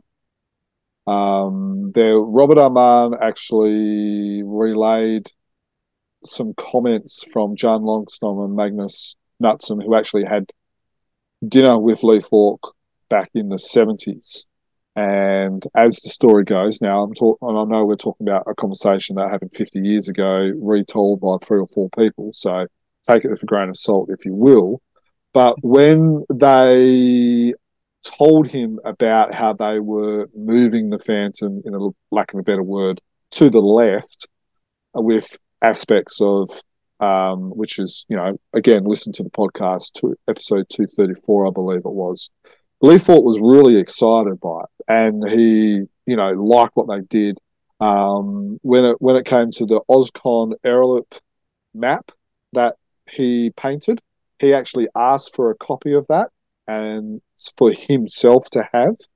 So, he liked that. When there's also a reference to the story of Devil that was created by Team Phantom, which was then referenced in a Lee Falk story. So he, and then according to an interview that I've read, he's like that. So I think he was always protective of his character, and he always liked to do it himself. Duncan's right in the sense that it wasn't his first love. It was probably his second or third love. Probably had theatre, his family, and then maybe Mandrake, and then maybe the Phantom. In a lot of interviews I read, I feel he's probably has more love towards Mandrake than the Phantom. But that's a discussion for another podcast. So I think he would, I'm not sure if that kind of gives you a bit of an idea or something like that, but he was always complimentary when it was a good story. There's also a rumour, I don't know how true this is, but the Fratellis Sparta stories, the rumour goes that the reason they lost their license was because Lee Falk did not like their stories and canned them. So, again, that's just a rumour. But, and when it came to the DC stories, he had a lot of input with those stories and really, really had comments with, again, listen to your podcasts with Mark and Luke with those, and you'll learn, because we asked the question about Lee Falk liking the stories, and Mark especially was actually in the meeting with King Features and Lee Falk discussing where he was going with the stories as well. So, yeah, look, I'm not sure if that actually answers your question, Dan, but it might add something. It certainly highlights the fact that it's not, the work that you've done is not ill-considered, and you've certainly thought not just about what is the most sensible and what most people believe or what most stories have been, but also you've got into, as best as we can, with the historical records that are presented to us, and Lee Falk Storyteller is a fantastic resource. If you haven't got a copy of that and been able to read that, I thoroughly encourage you to. But you, Jerm, as someone who's compiled this Bible document, has also tried to get into the head of Lee Falk and try to understand what would and wouldn't be acceptable as well, as best as we can. Jerm, I have a question. I think it's been on my mind from the beginning. We use your Bible as like a resource for a timeline, like as a timeline, as a, what can I say, like a proper timeline, if consistent timeline. So that there is a huge break off point. Have you taking the strip and Team Phantom together via your Bible? Does Sandal Singh exist, and has that election in Bengala that happened? That is my most important question, because that is the way you can jump off, for any writer trying to write the 21st Phantom. I think they should keep these things are very important things to keep in mind. Look, that's a very loaded question, Ankit. I think, look, one of the best ways I can explain that is in Lee Falk's stories. In one story in particular, I think it's The Return of the Thuggies, 1990-1991. Lee Falk makes mention that President Luaga was re-elected for his third term.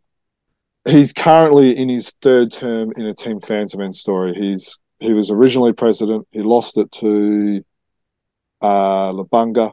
Then he came back, retired, Sandal Singh, and then I believe there was a couple of others, and then he's taken it over in a current Team Phantom End story. So, look, and that's probably a podcast in its own, Ankit, and I'm not sure I'm going to be able to answer that question satisfactorily, but I would say yes, in newspaper stories and in Team Phantom End stories, they can marry, because a lot of the 21st Phantom stories are not time fixed as much as well. So whenever he's visiting, President Luaga in the president's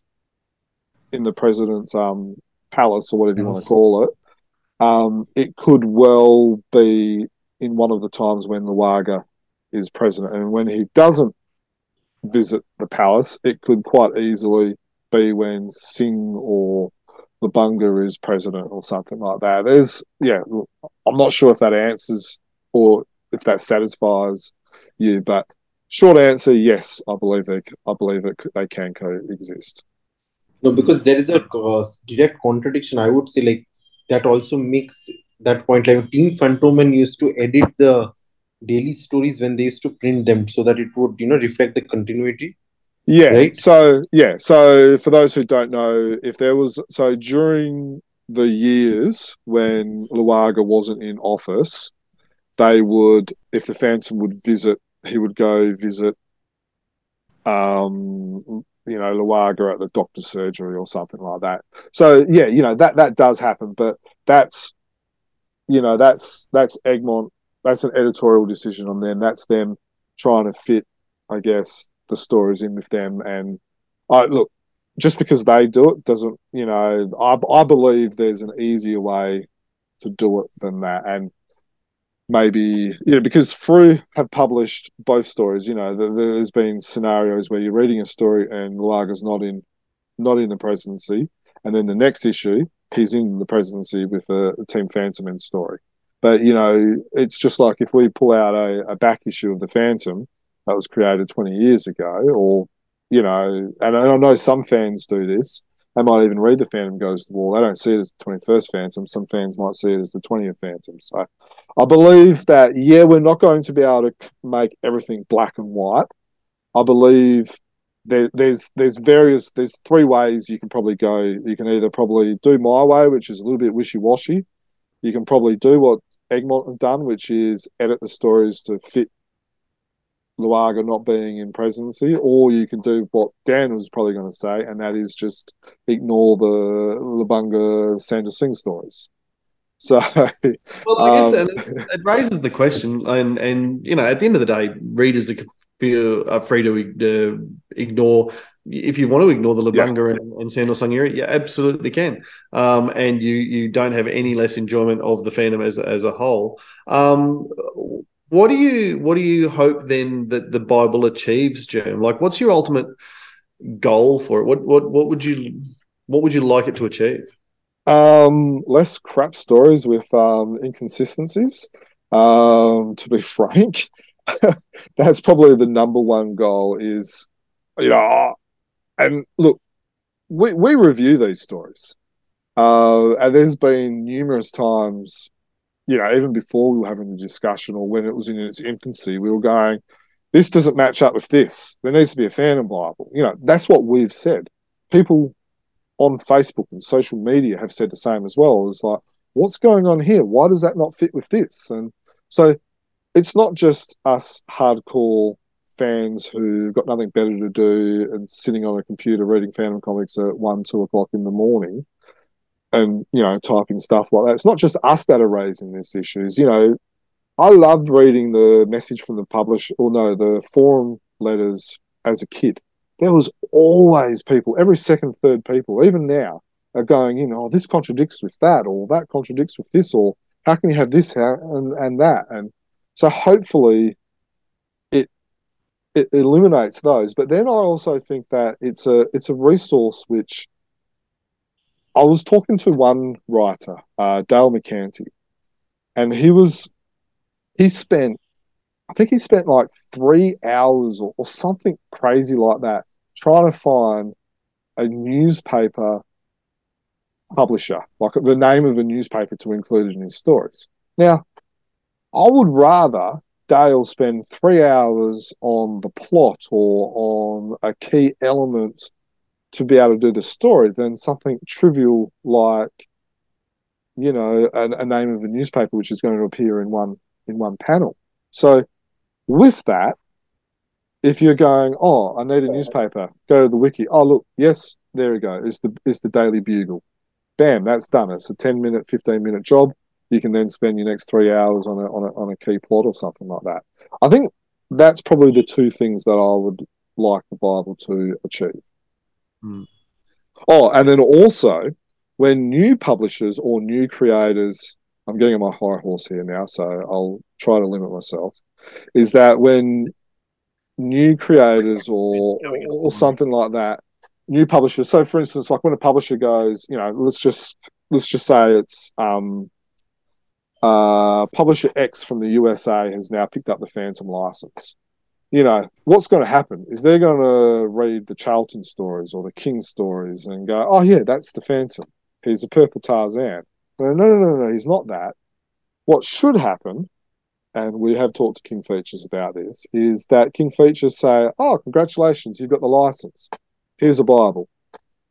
You know, we've also, and if there are any creators out there, we've got a online depository of all of the newspaper stories and probably 400 or 500 Team Phantom End stories and US stories and Moonstone stories in digital format, which is for creators.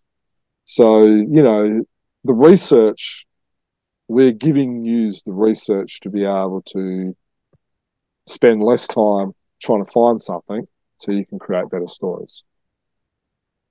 And Duncan, again, put you on the spot as a creator.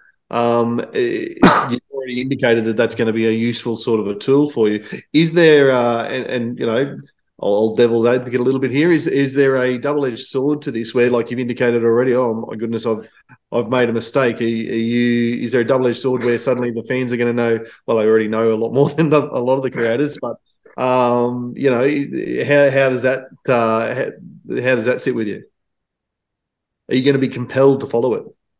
Like most rule books, Dan, it's for the adherence of fools and the guidance of wise men is how I'm viewing it. But the rule that I broke, I did with the consent of Glenn Ford because I acknowledged what I was doing, and I think that it's meeting with Jermayn's intent because it is a fantastic resource and it's a guide. And so if there's going to be a reason why you're going to break the rules and resurrect Bucky, you'd want to have a good reason for it, but at least it lets the creator make an informed decision. Hey, it's Matt Kime here. Just want to share a few thoughts with you about the Phantom Bible, a really fantastic resource that's been put together by the Chronicle Chamber lads. In a nutshell, I love it. I think it's a really fantastic resource. I've used it personally just for fun. I've surfed through the pages, I've done a bit of personal research on characters. I've lost myself in there just looking at all the different aspects.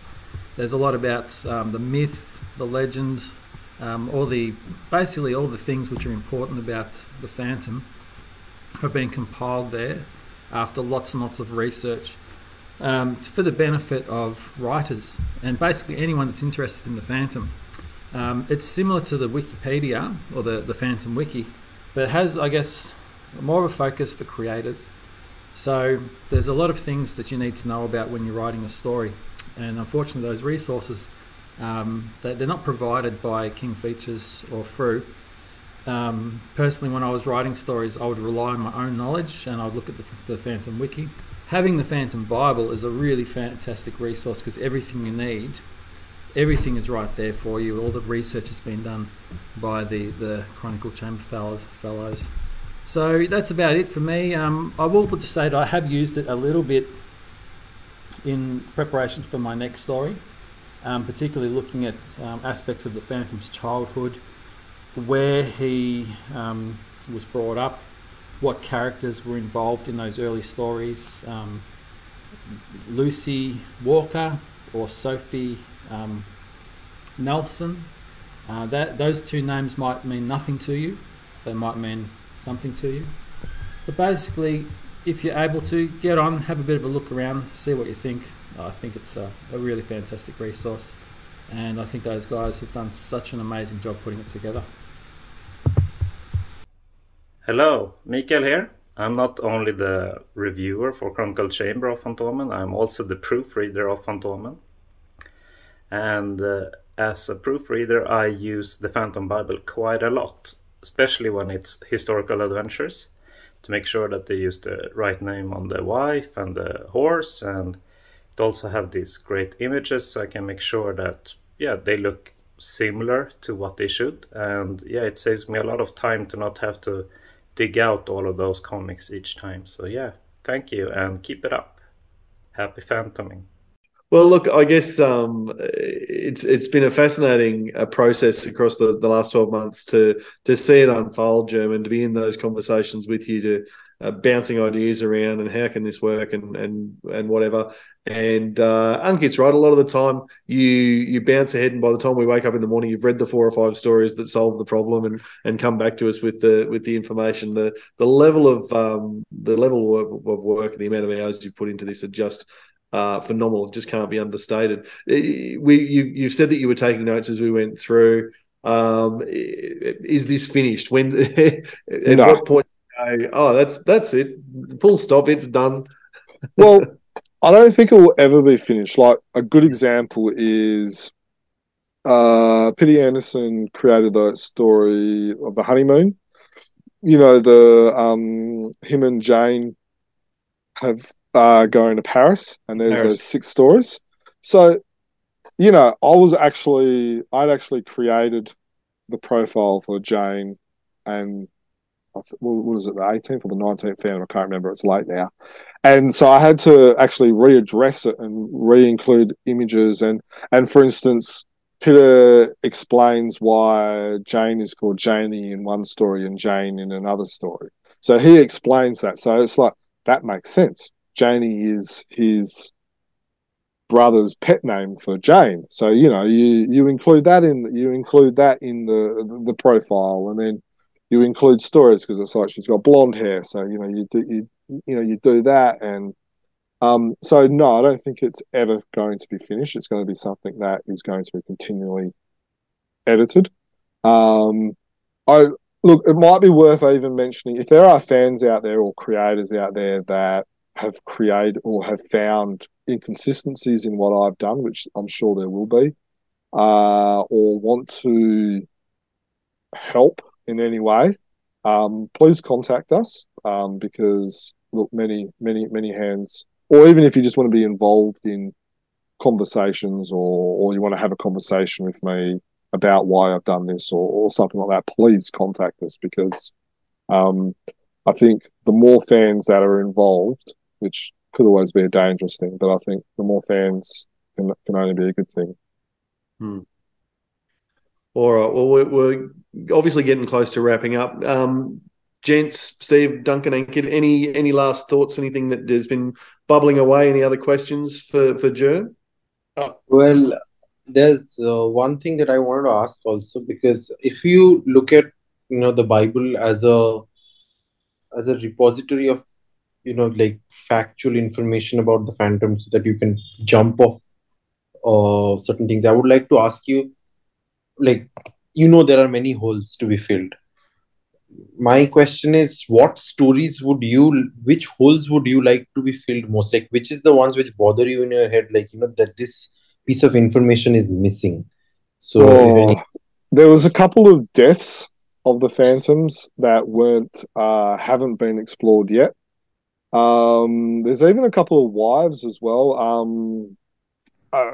Look, a popular one that comes at the top of my head is, I think it was the 15th Phantom who married an unnamed opera singer or something like that. So, you know, like there's those holes in there. You know, there's some phantoms that are married more than one wife, and so you could have a story about how that happened. Like, for instance, we talked about the 16th Phantom. How did Annie Morgan die, or did she not die and leave the Phantom, and then the Phantom married Asta? Did they then meet afterwards? So there's all those type of things. But the deaths, there's a couple of deaths that haven't been explored yet. And if you go onto the Phantom Wiki, look through the Phantoms, it will actually say, this death has not been recorded yet, or something like that. So, hey, That's in the Bible, Jim. Yeah.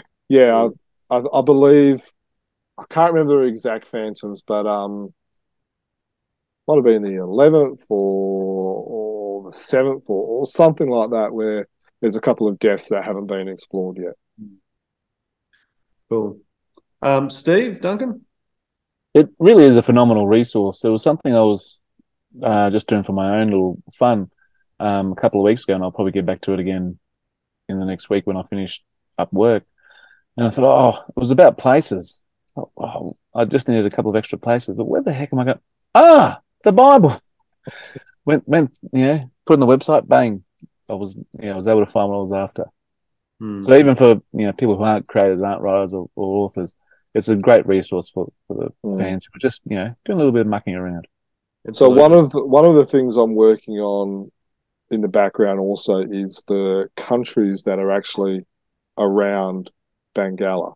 Like in Lee Falk's stories, every story he lists a new country, and so I'm trying to come up with. And I actually originally started off as an article, and then I'm thinking of making it into an article and how I'm going to do it, and then putting it in the Bible. But yeah, that's another thing that I've kind of got percolating, I guess. Another one would be the Misty Mountains. I've come up with a theory, and I'll say this here, of how the mountain kingdoms came into being, and that is when the Sixth Phantom, the Sixth Phantom who created the Jungle Patrol, in one of the panels there was the jungle chiefs and stuff came and paid tribute to basically found the Jungle Patrol, and then after that Jonker came along, and so in typical fashion, what happens is someone rises up, swallows all of the surrounding kingdoms and tribes and stuff, and becomes a superpower.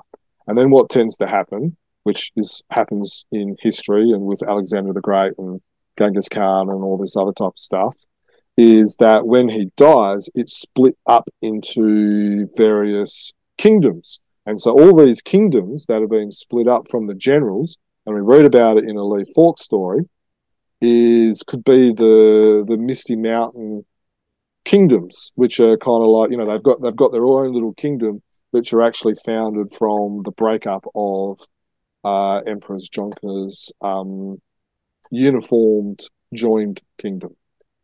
So again, that's watching TV, I think I watched a TV episode on Genghis Khan or something like that, or Alexander the Great, and then learning about how they split up, and then it's like, that makes sense about how the Misty Mountain kingdoms, and where did they come from, and stuff like that. So yeah, look, I'm sure there's some stories there as well.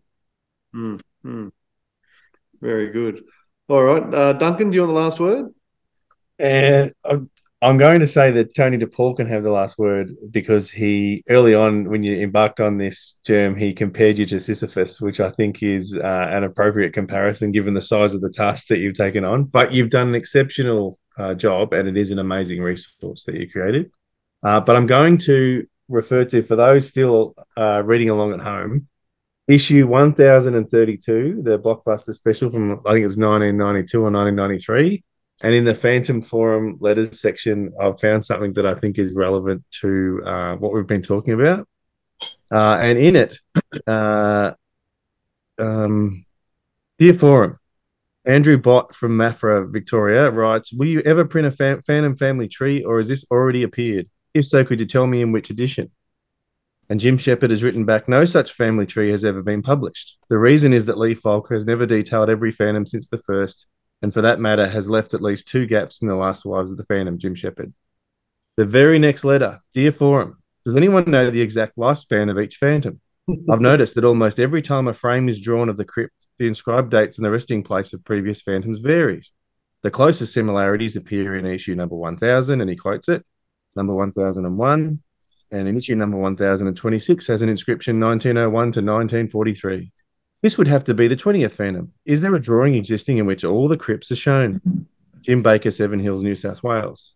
And Jim Shepard writes back, Jim is right. There have been so many conflicting dates shown on the Phantom crypts. The answer to the lineage question is no. See the above reply. There has never been a single drawing showing all the crypts, which of course makes it impossible to even attempt to trace the line. What we intend to do during 1993 is research all year spans, make a list and punch the lot into our computer. You never know, we may be able to piece at least some of it together. But please don't expect an immediate answer. There are many weeks of work ahead, and in this office, we rarely have much spare time. Jim Shepard. So in 1993, Jim Shepard may have been true to his word, and Dudley and Glenn might be cleaning up the office and find the solution to this problem somewhere and save you a lot of trouble. But until then, Jermayn, I hope you can sleep well tonight, knowing that it might be 20-something years later, but you've satisfied Jim Baker of Seven Hills, New South Wales. Yeah, you remind me of, I think it was in the 1044 or 1043 Phantom Goes to War issue. There was actually 2 fans. I believe one of them was actually Peter Stephen, who a lot of fans would know, who's on social media, who actually tried to create a Phantom lineage tree. So they had like the Phantom, year born, year took over, wife, and stuff like that. And there was a lot of gaps in it. And then in comparing the two, and I think Jim actually highlighted this, there was a lot of contradictions within each other, and they were like right next to each other, and they were just referencing Lee Falk stories, and yet they couldn't even agree on the wives or dates and stuff like that. So look, yeah, people were trying to do this 30 odd years ago. So yeah. And you've got 30 odd years of more stories and further complications to throw in the mix on top. So look, perhaps the best solution for an author is to have a read through the Bible, find your best path of best fit, and be vague so you can't be held to anything. All right. Well, thanks very much, everyone. It's been a fantastic deep dive into this awesome document that largely Germ has created, by far and away largely Germ has created. Lots of conversations, but all of the hard yards. And as you've alluded to there, Germ, the behind-the-scenes stuff. Have you taught yourself much about creating web pages? Well, luckily, I do have that background, and I have enough knowledge to be dangerous when it comes to creating databases and stuff like that. And I actually had to create it all from scratch. Yeah. I tried finding a tool out there, didn't work, so then I had to learn how to do database and MySQL and all this type of stuff using Wix, which is a different beast of its own. And then I tried, there was 1 or 2 times where I like literally hit a wall and I had to go away, and like some of these, you know, like you would have seen it when you've got the little filters at the top and all the little bits down the side and all that. You know, some of that stuff took me like, 10, 20 hours to figure out how to do, and many hours of the night. I'm working all the way and tapping, and then I look at the computer and it's like 2 o'clock in the morning, and I'm just like, man, I've got to be up in 3 hours. I better get some sleep. And so there was plenty of nights like that. Well, look, I'm sure that everyone who goes and checks out phantombible.com is going to be very much appreciative of the work that you put in, and certainly would encourage people to hit us up on the social medias wherever you've seen this podcast or any links to the Bible. And as Graham said, he's more than open. He cannot talk about the Phantom enough. We cannot keep up with him. So anyone else who wants to join in on the chat and have those conversations, he will absolutely be a ready ear for you. So the best way to find us and Germ in particular is obviously the website chroniclechamber.com. You can email us at chroniclechamber@gmail.com, and of course looking for Chronicle Chamber on Facebook in particular, but any of the social medias is where you'll find a lot of links and ways to communicate in particular. And of course you've been listening to the podcast on Spotify or YouTube, so make sure you subscribe and all the rest of those things. Now, one thing we haven't mentioned, and we absolutely must, is the contribution that Patreons have made to this, because it's the money that goes. And this is one of the things I guess people may be going, oh, what? You're a pretty simple little podcast and website. What's the money go to? This is something that, as we've said, has been cooking behind the scenes for 12 months and hasn't been released. But again, without the funds provided by our patrons, it just couldn't happen, could it, Jim? No. So you're right. The money that Patreon. It's hosted. You got the domain name, you've got the database, you've got the hosting. There's a lot of images and database. It's quite a larger website, which means it's costed more. Yep. But Patreon's paid for that. You've also paid for the Leaf Fork, the Australian chapter of the Leaf Fork Memorial Bengal Explorers Club dinner website. So all of those, basically Patreon helps pay the bills, and this is an example. It is. It is worth making mention that Patreons were told about this probably about 3 or 6 months ago as well. So they were some of the first to look at this website and give feedback on it as well.